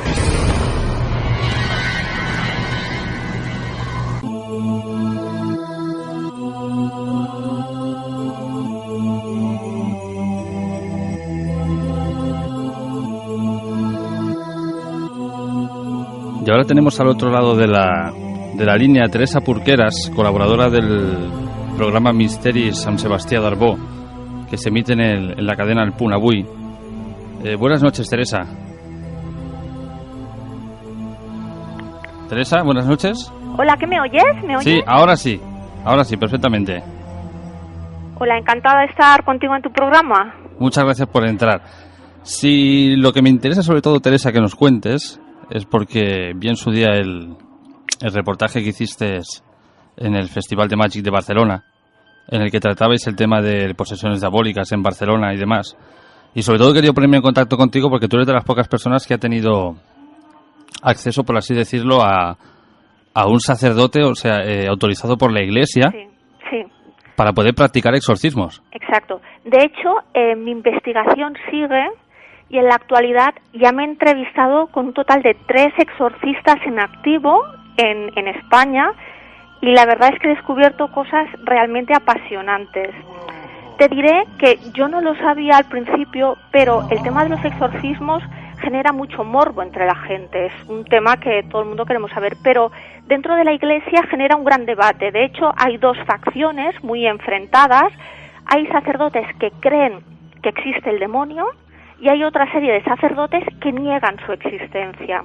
Entonces, ¿qué pasa? Que en muchas diócesis no existe un exorcista, cuando lo lógico sería que en todas las diócesis existiera uno, porque el obispo se niega muchas veces a aceptar la existencia del maligno. Pero esto es un poco, como decirlo, contradictorio, porque si digamos que tanto los párrocos, los sacerdotes y demás se basan, por así decirlo, en las enseñanzas de la Biblia, y la Biblia habla del demonio, ¿cómo puede ser que haya algunos que creen que no exista? Sí, realmente algunos creen que el demonio es como un concepto vago, como una energía, como algo que no existe. De hecho, fíjate que hay una encíclica muy famosa, el 15 de noviembre del 72, Pablo VI tuvo que hablar del demonio, o sea, tuvo que hablar de que era una presencia que estaba viva en el seno de la Iglesia. Desde entonces se ha hablado, por ejemplo, del humo negro que ha entrado en el seno de la Iglesia. Juan Pablo II ha hablado en sus encíclicas del demonio, porque muchos sacerdotes hoy en día no creen en la existencia del demonio. Esto es muy fuerte, pero es así, ¿eh? Sí, fuerte es, porque yo creo que de hecho debería ser prácticamente de obligación tener que creer en él, porque es lo que digo antes, si se basan en todo lo que pone la Biblia dedica bastante tiempo a hablar de este ser.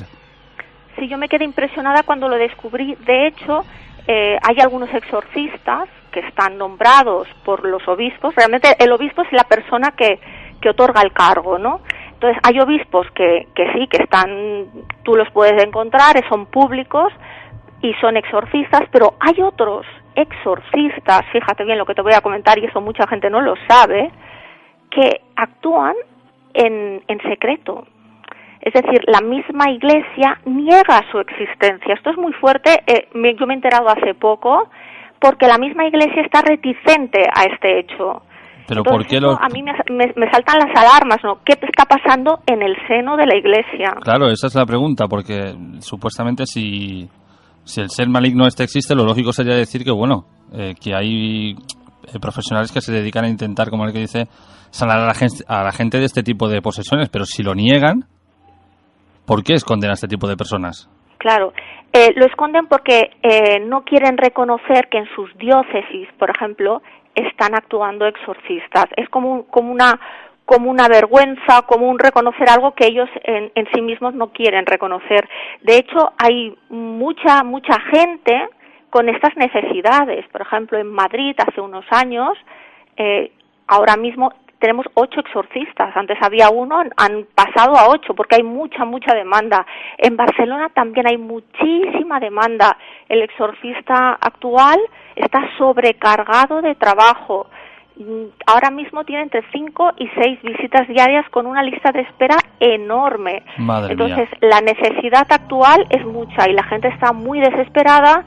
Si no puede acudir a un sacerdote, pues acuden a un esoterista, a un brujo o a un santón. Y entonces ahí empiezan los verdaderos problemas para estas personas. Claro, pero bueno, es lo que hablábamos. A ver, un hospital, por ejemplo, requiere de médicos.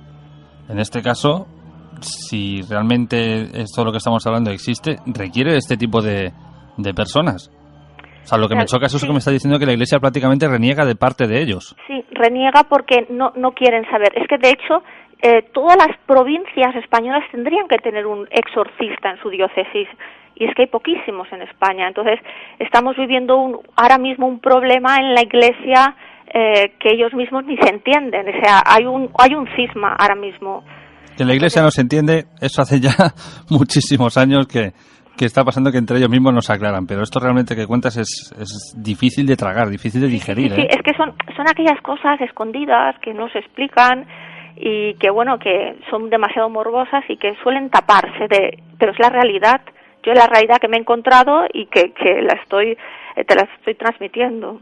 Y esto de que tú dices que, por ejemplo, en Madrid ahora había uno y ahora hay muchísimos más, ¿esto tú crees que se debe a la situación que estamos pasando actualmente, que la gente es más propensa a recibir cosas de este tipo? Sí, realmente sí, o sea, un sí tajante. De hecho, antes de entrar en materia, te diría que un exorcismo, según la Iglesia Católica, es cuando un alma en pena, puede ser un alma en pena también, o un demonio, que sobre todo ellos hablan de un demonio, posee a la persona, la puede poseer parcialmente o totalmente. Y cuando un demonio posee a una persona, se dan una serie de manifestaciones, estas personas les cambia la vida y acuden al sacerdote, que los examina y después de hacer una serie de pruebas, decide si hacer o no ese exorcismo. Porque piensa que muchos de estos casos que acuden son realmente enfermedades Pero los sacerdotes ya lo saben. Claro, a eso venía yo a referirme, porque tú has dicho antes que el sacerdote de Barcelona tiene 5 prácticamente diarios. Sí. Claro, de estos 5 diarios, ¿cuántos realmente son posesiones diabólicas, si es que lo son? La mayoría son influencias demoníacas, porque ahora mismo hay 2 tipos, básicamente. O sea, la posesión podríamos decir que es cuando un ser entra en el cuerpo de una persona, pero hay varios tipos y grados de posesión. Una posesión hay muy pocas, sería cuando... ¿Algo así como la película El Exorcista? Sí, algo así, parecido. O sea, el ser se apodera totalmente de la voluntad de la persona, no puede hacer nada, y el resto, la mayoría de casos de los que acuden a un sacerdote son influencias demoníacas, es decir, que están parcialmente afectados, por decirlo de alguna manera, ¿no? Por ejemplo, te pongo algún ejemplo. Hay muchas personas que acuden, por ejemplo, por causas de la llamada obsesión demoníaca. Obsesión demoníaca es, por ejemplo, gente que por las noches le viene unas imágenes de un demonio a la cabeza, no pueden dormir, se sienten acosados. Muchos se han sentido violados por la noche, le vienen como unas ideas, incluso como obsesiones de todo tipo, o sea, de matar, de suicidarse, todo este tipo. Esto se llama obsesión. Luego hay otro tipo de afectaciones, por ejemplo, que se llama la vejación, que esto también es muy común. La vejación es cuando en teoría el maligno ataca a la persona, ¿sabes? Y entonces la persona, pues, una noche pues se levanta con toda la camisa, por ejemplo, quemada, o con arañazos, siente que la han pegado.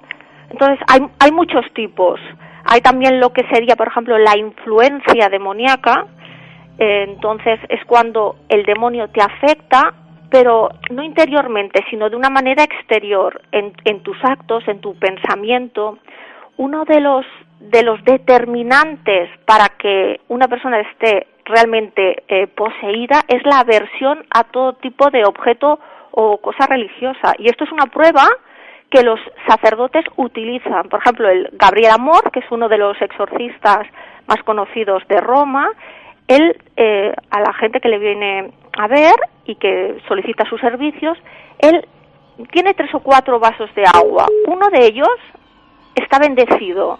Entonces le invita a la persona: usted beba. El primer vaso de agua no pasa nada, el segundo no pasa nada. Cuando llega el tercero, la persona se transforma. Es esa aversión a todo lo religioso. O sea, de entrada no les dice cuál es el vaso, digamos, con el agua bendita. Es un truco que utiliza él, sí. Está o sea, bien es eso. todo la aversión a todo signo religioso, las personas se transforman. El exorcista de Barcelona, por ejemplo, me comentaba que había personas que solamente verle a él se desmayaban, caían en el suelo redondas, entraban en trance, simplemente con tocar una cruz, con ver un objeto religioso, entrar en una iglesia. Mucha gente no puede entrar en una iglesia. O sea, los mitos, lo que se dice de que, lo que tú estás contando, de que cualquier objeto religioso en contacto con estos seres, realmente surge un efecto. Sí, esta es una prueba que te dice si una persona está poseída o no. Es que es infalible, ¿eh?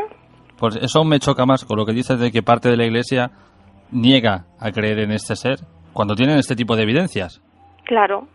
Sí, lo que pasa es que les cuesta creerlo, les cuesta. Mira, es un hándicap que tenemos, que a veces el ser humano no quiere reconocer pues muchas cosas que nos ocurren diariamente. Sí, el ser creer humano... en la existencia del demonio cuesta mucho. O sea, tú mencionas la palabra demonio y nos cuesta mucho decir que existe. Claro, ¿vale? para nosotros sí, pero claro, supuestamente para la Iglesia tendría que ser de debido cumplimiento eso. Prácticamente la lucha siempre de la Iglesia ha sido contra él. Sí. Entonces, a darte cuenta que parte de ellos dicen que no... Claro, ellos interpretan, muchos curas interpretan que el demonio es una figura como amorfa, no existe realmente como un ser. ¿Me explico? No existe como un ser. O sea, no existe como una figura, digamos, por así decirlo, con brazos, piernas y demás. Piensan que es un concepto como mucha gente cree. Mucha gente cree que es un concepto que no existe, ¿no? que no existe el infierno, ¿no? Sin embargo, creen en la existencia de un ser superior, que es Dios, cuando lo lógico es que si existe el bien, existe el mal, ¿no? Claro, siempre existe el lado opuesto de todo. El caso es que cuando ves a estas personas con movimientos imposibles, una fuerza titánica, con el don de la adivinación, que habla lenguas desconocidas, tú ves que ahí realmente hay algo que no se quitando esos casos, ya te digo, de gente que está paranoide, que tiene esquizofrenia y ideas delirantes. Y la ciencia no puede dar explicación ya separando los que tienen esquizofrenia, los que tienen delirios y demás, al resto no han conseguido ningún tipo de explicación. La Iglesia y lo que es la ciencia son contrapuestas, son dos aspectos totalmente diferenciados. Sí, lo sé, pero bueno, a veces la ciencia tendría que decir, bueno, esto se me escapa a mi control, no tengo una respuesta. Bueno, la ciencia, los psiquiatras más ortodoxos dicen que esa persona está enferma mentalmente, o sea, de ahí no le sacas. Sí, pero no saben dar una explicación más profunda, digamos. No, ellos dicen que simplemente aquella persona está mal de la cabeza y ahí se quedan. No obstante, hay otros médicos que colaboran con algunos exorcistas. Esto también te lo tengo que decir. Claro, pero en el caso del exorcista de Barcelona, por ejemplo, tiene un equipo de psiquiatras, de médicos que le ayudan y que están, bueno, con él. Si algún día necesita algo, pues les puede preguntar o asesorar. O sea, es una realidad. Entonces uno cuando vive una experiencia de estas, supongo que te quitas la venda de los ojos. Es algo realmente impresionante. De hecho, exorcismos Juan Pablo II hizo exorcismos. No sé si lo sabías esto. Sí, algo escuché, sí. En el 1982 fue un caso muy sonado. Pero no era papa aún, ¿verdad, él? Sí, acababa de ser papa. Fue un caso muy sonado. Era una chica que se llamaba Francesca, que esta chica ya estaba siendo tratada por Gabriel Amor, y una mañana que tenía pues un ratito libre, pues fue en audiencia a ver al Papa en la Plaza San Pedro. Entonces los guardias de seguridad vieron como que hacía como unos gestos extraños, una cara rara, y la pusieron delante pues en las primeras filas, pensando pues que estaba enferma o eso. Cuando pasó el Papa, se le transformó la cara, empezó a gritar, a chillar, unos gestos impresionantes, y el mismo Papa se dio cuenta, la apartaron y delante de sus padres le hizo un exorcismo, y esto se ha contado en prensa, y el mismo Papa reconocía que nunca en su vida había visto un caso similar. Y ya por curiosidad, ¿el exorcismo surgió efecto? No, le alivió bastante, pero esta chica siguió recibiendo los exorcismos del Padre Amor, porque te diré que un exorcismo no es suficiente en muchos casos. Claro, pero hablamos del Papa, o sea, hablamos de la entidad más alta de la Iglesia. Sí, pero un exorcismo, fíjate lo que te voy a decir, no es solamente hacer una oración. La gente cree que es eso, hacer una oración, pum, ya se te va todo. No es eso, un exorcismo es mucho más, es cambiar de vida, cambiar de costumbres, cambiar por dentro, y muchas personas necesitan 3, 4, 5, 6 exorcismos, incluso años. Estamos hablando de que hay los llamados exorcismos indefinidos, que necesitan años para que esta persona cambie por dentro, se transforme, porque de hecho esta persona está influenciada por el maligno. Entonces tienes que cambiar por dentro, empezar a santificar tu alma, empezar a usar los sacramentos, porque muchas personas pecan, son pecadoras. Muchas personas de estas, por ejemplo, han estafado, han cometido pactos satánicos, han hecho tremendas cosas por las cuales esta persona está poseída. Y otras, por ejemplo, que no hayan, como tú dices, pecado, ningún hecho, algún pacto de algún tipo, ¿por qué, digamos, les atacan a ellos? O sea, antiguamente, hace poco se contaba que, bueno, que si estigmas, que si la gente religiosa era más propensa a recibir este tipo de ataques precisamente por eso, porque su mente era más abierta a este tipo de mundo, pero también hay otras personas que, y sé por artículos que he leído, que prácticamente ni creían en la Iglesia ni creían en nada de esto y acabaron poseídas. Mira, esta es una pregunta que yo se la he preguntado a todos los exorcistas con los que me he entrevistado. ¿Hay algún tipo de persona más influenciable? ¿Por qué esta y por qué la otra? y ellos me comentan que no. O sea, cualquier persona puede ser víctima de una influencia demoníaca. Estamos hablando de niños, de personas de cualquier edad, condición y cultura. Te estoy hablando de profesores, de catedráticos, de médicos, de otros curas. O sea, no hay un prototipo. Cualquier persona puede caer en garras del maligno y puede caer de cualquier manera. Por ejemplo, puede caer por hacer un pacto, por renunciar a Jesucristo, por utilizar su nombre en vano, por ejemplo.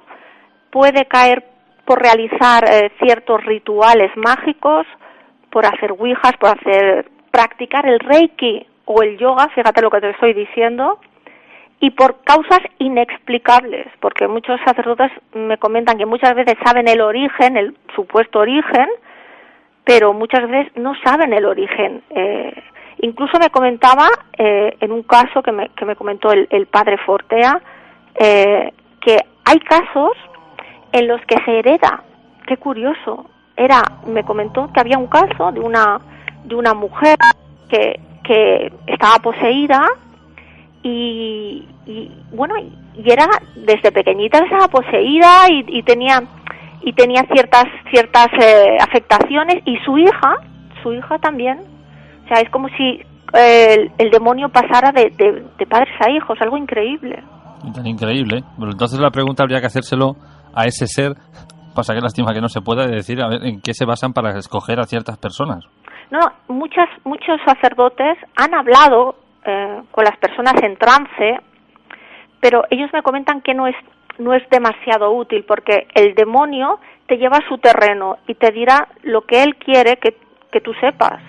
Pero en algunos casos han llevado pues un poquito de conversación y el demonio puede transmitir pues algún mensaje, pero ya te digo, son mensajes que no hay que hacer mucho caso.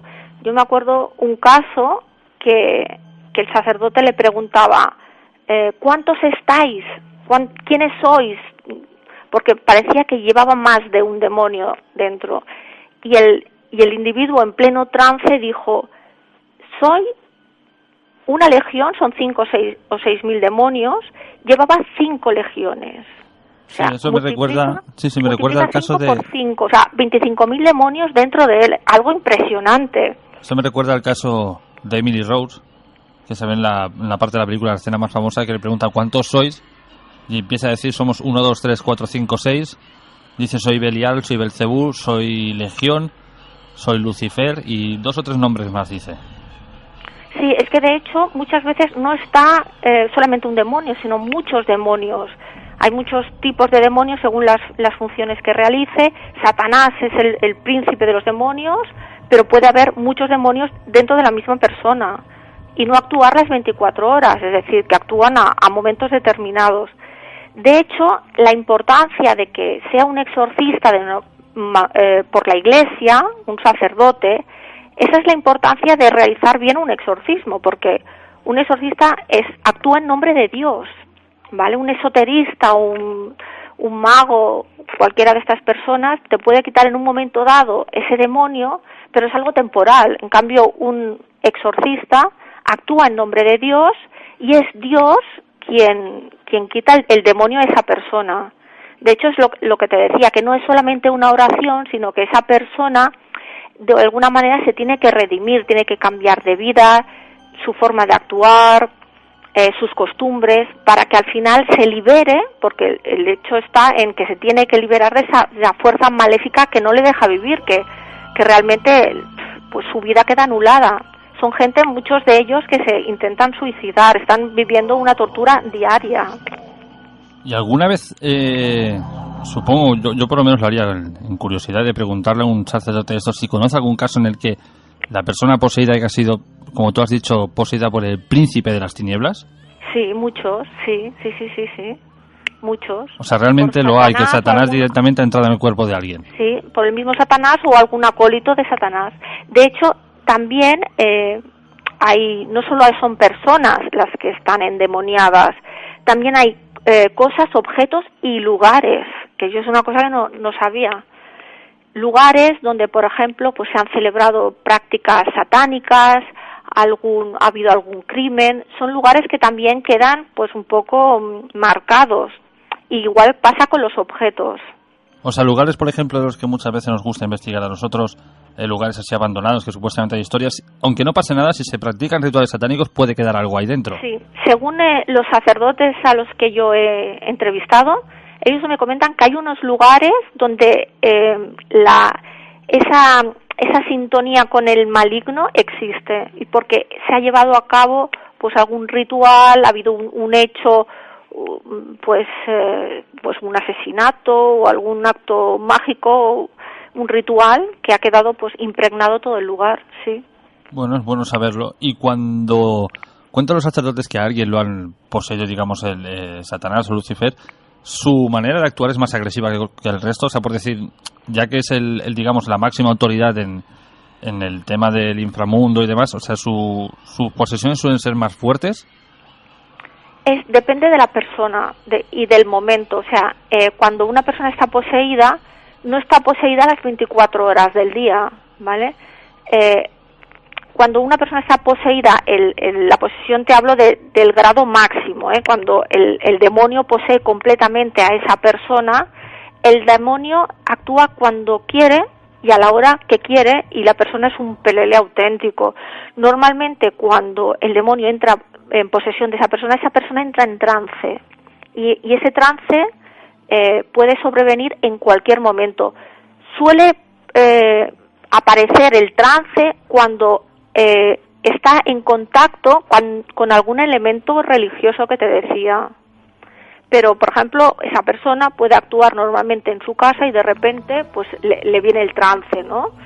Y la persona no se acuerda de nada, o algunos sí que se acuerdan. Y entonces muchas de estas personas recuerdan que como que tenían un ser en su interior, y había como una lucha constante entre él y esa especie de demonio, de Satanás, como que los poseía.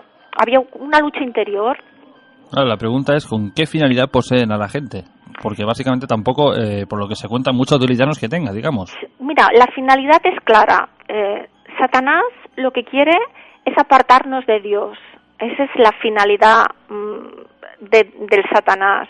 Es que no creamos en Dios, y que no creamos en Él tampoco, porque de hecho una de las finalidades de Satanás es que el hombre no crea en el demonio, porque así cometerá más actos impuros, pecaminosos, como lo quieras llamar. Y lo que quiere es apartarnos de Dios. Eso es lo que quiere Satanás. Bueno, que con los recemos, tiempos, que no vayamos a la iglesia, que creamos que no existe nada. Eso es lo que quiere Satanás. Pero bueno, su manera de actuar a veces no consta tampoco siempre en posesiones. De hecho, lo que estamos viviendo a día de hoy, ya lo hablamos en otro programa, parece que hay una especie como de guerra entre aquí dos bandos. O sea, la parte, digamos, ángeles de la guarda contra demonios, y es que prácticamente se ve a diario caminando por la calle. La actitud con la que la gente afronta las cosas, el mal comportamiento, el mal carácter que está teniendo la gente, llámalo por la situación económica, por la situación política, por lo que sea. Estamos viendo un cambio de un giro social muy fuerte, porque realmente te das cuenta que están las cosas, o sea, las personas están siempre al borde del límite, saltan enseguida. Sí, bueno, es que la Tierra es eso, es la lucha del bien contra el mal, las fuerzas del bien contra las fuerzas del mal, y eso es eterno. Ya en la misma Biblia ya se hablaba, cuando empezó la creación, eran todo ángeles, y cómo surgió el demonio. Era un ángel que se rebeló contra el poder de Dios por soberbia. Entonces esa lucha del bien contra el mal, eso siempre existe, siempre existirá, sí, desde el principio de los tiempos. Pues últimamente hay demasiado de eso. La entrevista, cuando te entrevistaste tú con el sacerdote, no recuerdo su nombre, de Barcelona. Juan José Gallego. ¿Cómo es esa primera impresión con una persona? O sea, porque una cosa es que tú no lo cuentes, lo veas en la televisión, pero claro, estar cara a cara con una persona que se encuentra con esto a diario, tiene que ser un poco... Es de mucho respeto, es muchísimo respeto ante una persona que lidia cada día con el maligno. Yo te lo digo así, mucho respeto. Él habla con mucha normalidad de este tema, pero piensa que los sacerdotes están un poco hartos, entre comillas, del morbo, del periodismo, de que se toque este tema con un poquito de sensacionalismo. Entonces, muchos de ellos están reticentes a ser entrevistados, ¿vale? Los exorcistas de Madrid, hace un tiempo que hicieron un reportaje de La Sexta, todos se negaron en rotundo a salir en televisión. Y él mira mucho con quién se entrevista. Entonces, él marca bastante distancia, es muy respetuoso, y tú ese respeto lo notas porque te impacta. Habla con mucha normalidad y sobre todo no te incide en los signos externos si tú no le preguntas, y siempre pues te habla pues de la realidad de los exorcismos, ¿no? De que el demonio existe, de que es un cara a cara diario, de que hay muchísimos casos, y el kit de la cuestión es que nos estamos alejando cada día de la religión de Cristo. Él me comentaba que es una pena porque en Europa pues esa idea que teníamos en los años 60 pues ha desaparecido. Hispanoamérica sí que son muy religiosos, pero lo que es Europa, que las iglesias están vacías, nadie cree en nada. O sea, es más fácil creer en una bruja, en un esoterista, que en la palabra pues de Jesucristo o de la Virgen. Es curioso. Sí, la verdad que sí es curioso, y más a lo que te decía antes, más de los tiempos que corren, cada día nos damos cuenta que prácticamente vamos en el lado opuesto. Y supongo que también la Iglesia está muy tocada porque han habido tantos escándalos sexuales y tantas historias que la gente ya está como muy reticente al tema, ¿no? Y yo siempre es lo que digo, la Iglesia la forman hombres buenos y malos, como los políticos, hay los buenos y los malos, pero tenemos que ir un poco a la raíz, al querernos unos a otros, como decía Jesucristo, y pensar que hay un ser creador, quien lo crea así, quien no es muy libre de creer lo que quiera, ¿no? Exactamente, lo que pasa que también últimamente parece que cada vez se pone más en cuestión si realmente Jesucristo existió, si no existió, como tal se cuenta la Iglesia, si la Iglesia es un negocio, o sea, todo se va dando toda una especie de consecuencias que realmente no le favorecen para nada. Claro, ahí está la cuestión, que hay muchos intereses creados, pero de hecho la religión es fe, o tienes fe o no tienes fe, y todas las personas necesitamos creer en algo, necesitamos creer en la existencia, todos nos hacemos preguntas, y entonces uno será musulmán, otro será pues católico, y otro creerá en brujas y en psicofonías, ¿me explico? Pero todo el mundo necesitamos un sentido a nuestra vida, al origen, de dónde venimos, a dónde vamos. Y entonces piensa que en ese origen siempre hay algo que se escapa de nuestro pensamiento, y puede ser Dios o puede ser otra cosa. Por supuesto. Y cuando hablabas con él, o sea, él te ha contado que en algún momento, por ejemplo, o sea, él no le afecta para nada a este tipo, ya no digo a nivel personal, digo, o sea, este tipo de entidades nunca le atacan a él. Esta pregunta también se la he formulado. Él me ha dicho que realmente que no le atacan. Al principio él sentía cierto miedo porque el demonio actúa con miedo. O sea, su arma es el miedo. Una de las razones, por ejemplo, por las que el demonio hace esos movimientos imposibles, esas lenguas, ese cambio de voz, es para que nosotros tengamos miedo, ¿vale? Entonces él al principio pues tenía cierto miedo, ya poco a poco se le ha ido pasando, pero sí es cierto que muchos sacerdotes sufren vejaciones por parte del demonio. Gabriel Amós en sus muchos libros lo ha explicado, que él se sentía vejado por el demonio en momentos determinados, que notaba que el demonio estaba con él y que lo seguía y que le hacía malas pasadas. Bueno, en parte, no voy a ponerme al demonio, pero es como lo que el tira y afloja, ¿no?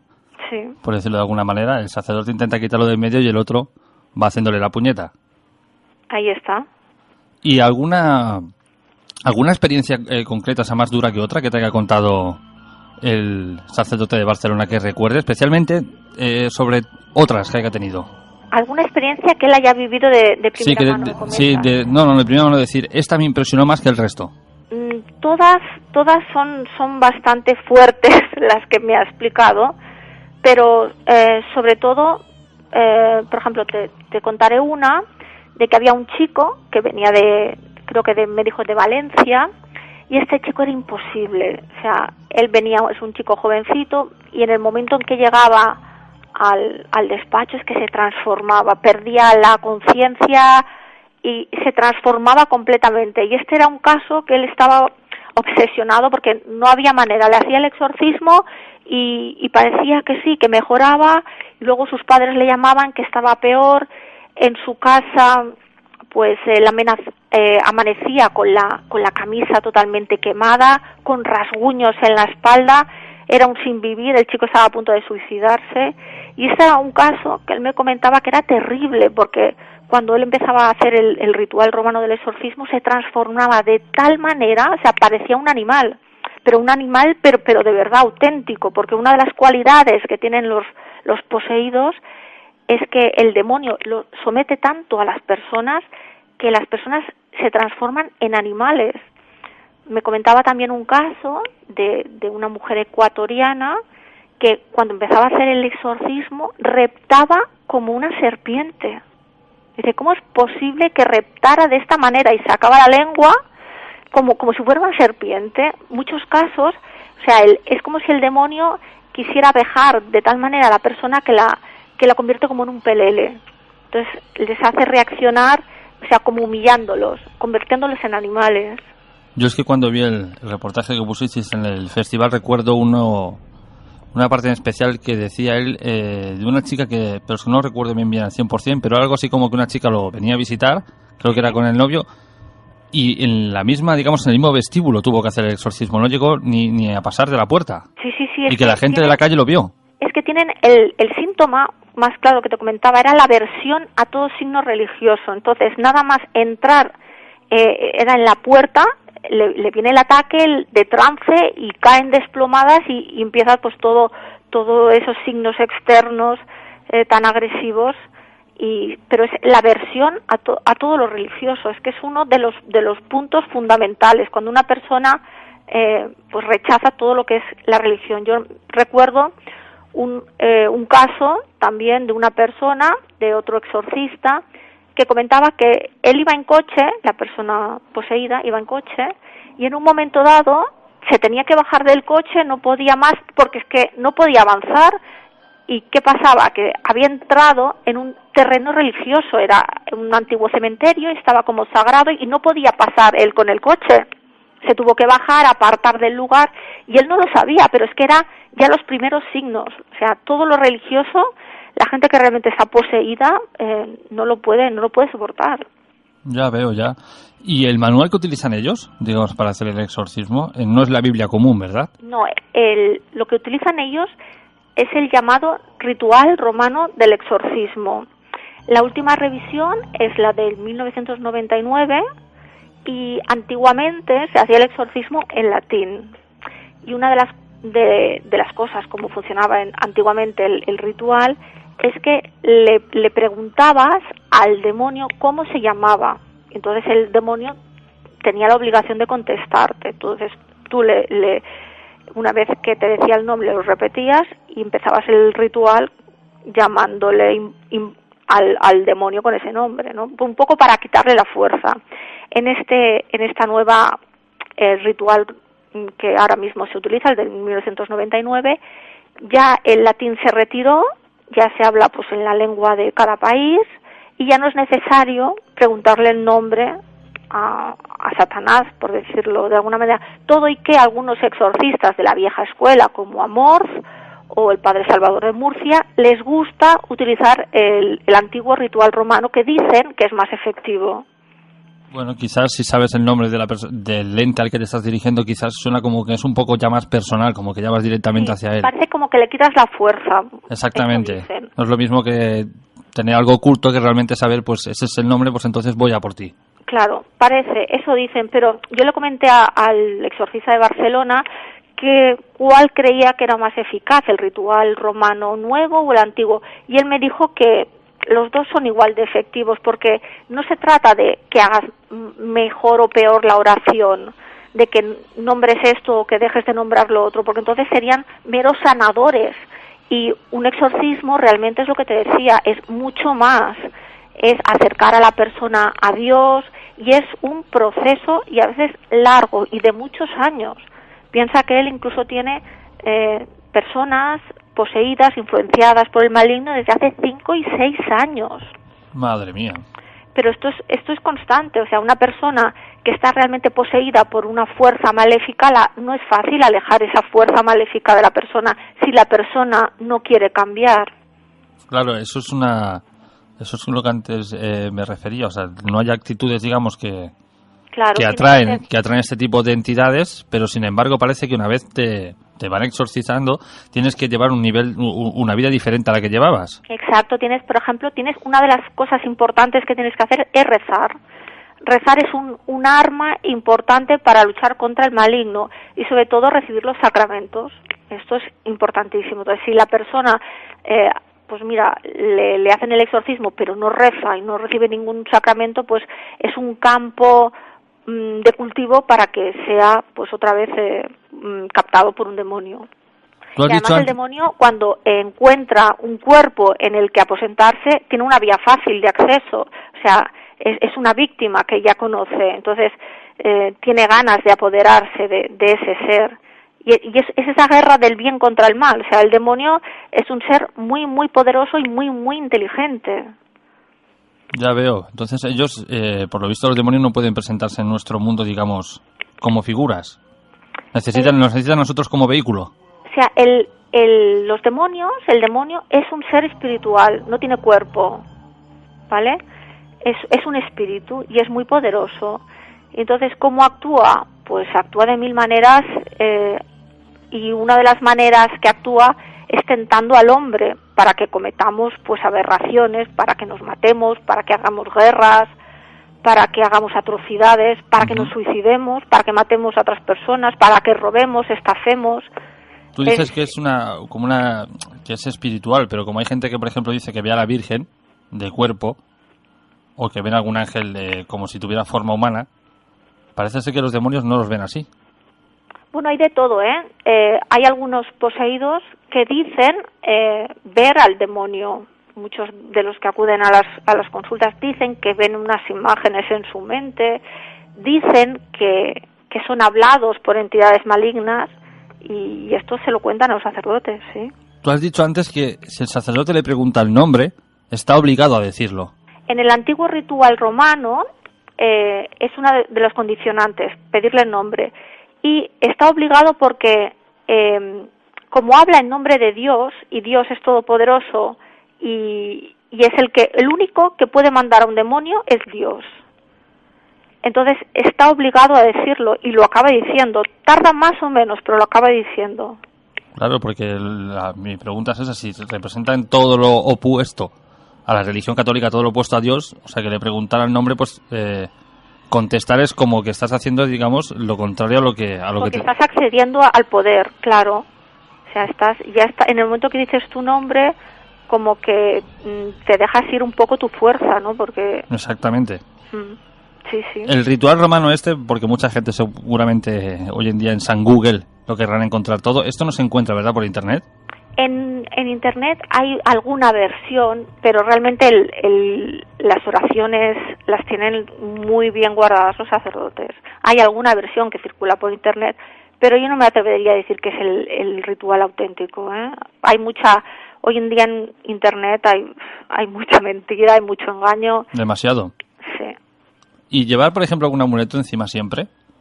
Tipo crucifijo, lo que sea, ¿eso puede prevenirte de algo? Claro que sí, pero más que un amuleto, yo diría, por ejemplo, una medalla, una cruz, y siempre que sea bendecida. Pues la Virgen, por ejemplo, tiene mucha potencia contra los exorcismos. De hecho, cuando tú haces el exorcismo, si invocas, por ejemplo, a la Virgen, realmente muchos demonios salen escaldadísimos.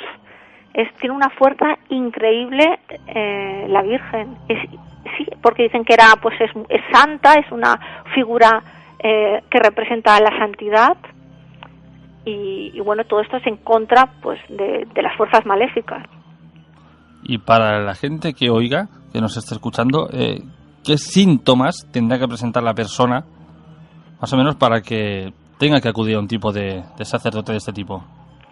Si ellos ven que les cambia la vida, si ellos ven que no pueden seguir con su vida, que tienen cierta obsesión, que les viene, pues por ejemplo, pues la imagen de un demonio a la cabeza, si ven que no pueden acceder a ciertos lugares religiosos, si ven que tienen ideas de suicidio, si ven que no pueden dejar de mentir, que se sienten agobiados, que se sienten como si tuvieran algo dentro de ellos. Las personas se sienten muy angustiosas y son ellas las mismas personas que solicitan ayuda. O sea, una persona que realmente está mal quiere salir de ese túnel, ¿no? Entonces es bueno que vaya, pues posiblemente a un exorcista. Puede ser incluso interesante para que la persona vaya primero al médico. Claro, para descartar algún tipo de patología. Claro, si usted tiene pues una enfermedad mental, pues mira, tienes un bajón, estás muy estresado, te vienen estas ideas delirantes, pero si después de que has ido a un médico y el médico te ha dicho usted está sanísimo, como hay muchos casos, y te pasan cosas constantemente, pues entonces sí, ve a un sacerdote. ¿Y qué tienen que ir a por él? Ir a un sacerdote, No pasa absolutamente, que la gente no tenga ningún miedo, absolutamente, además es gratis, no te cobrarán ni un duro. ¿Y qué tienen que ir? ¿Al sacerdote, por ejemplo, de la iglesia de su población? Pueden ir al sacerdote de su población y él le indicará el exorcista más cercano, sí. Bueno, es bueno de saber y espero que de la gente que nos esté escuchando nadie pase por esto. Esperemos que no haya ningún poseído, esperemos. Esperemos. Pues Teresa, gracias. Mil gracias por haber entrado en el programa. Muchas gracias a ti. Y cuéntanos, ya así como final, ya nada que ver con esto, sino los proyectos en los que andas últimamente. Bueno, pues ahora mismo pues estamos de lleno haciendo reportajes a tope, no paramos, preparando historias muy misteriosas para el programa de televisión. Y sí, tengo varios casos en los que ahora mismo estoy investigando, o sea, fantasmas, misterios, y lo que pasa que es un largo proceso, porque cuesta muchas veces cuando quieres captar lo más misterioso, a veces se te escapa y tienes que encontrar testigos, es un largo camino, pero me lo paso, bueno, fantástico, me encanta este mundo. Sí, es como mucha gente nos pregunta, ¿por qué entras en estos sitios y no les das miedo? Yo pensando en términos, y más bien me divierto. ¿Verdad, Jorge? ¿Qué sientes como una sensación que te... Sí, más divertido que otra cosa. Vivo. Yo además es que lo digo, me siento mejor en estos lugares, en un cementerio que en un pub. ¿Qué quieres que te diga? Pues sí, luego nos llaman raritos. Sí, eso nos dicen. Luego nos llaman raritos. ¿Dónde pueden ver vuestro programa, Teresa? Pues mira, ahora emitimos todos los sábados en el Punabui Televisión a las 11 de la noche. Estamos todos los sábados a las 11 de la noche y remitimos el programa, hacemos una repetición los miércoles a las 12 de la noche. Vale, para que todo el mundo lo sepa y pueda seguir lo que vais haciendo. Vale. Pues gracias, Teresa, muchísimas gracias por haber entrado. Pues encantada de estar en tu programa y un gran abrazo. Igualmente, estamos en contacto. Venga, hasta luego. Hasta luego. Chao. Y con esta magnífica entrevista de explicación de Teresa Purqueras sobre los exorcismos, sobre cómo se realizan, sobre todo lo que tiene que ver con este mundo, concluimos el programa de hoy. Espero que les haya gustado. Os dejamos otra vez las vías de contacto por si queréis contarnos alguna cosa, comentar el programa, sugerirnos algún tipo de investigación o de alguna cosa que os gustaría que habláramos, a través de dos vías de contacto, que es vía Twitter, @informeenigma, o bien por correo electrónico enigma-rpa@hotmail.com. Con esto concluimos el programa de hoy y nos vemos dentro de 7 días. Muy buenas noches.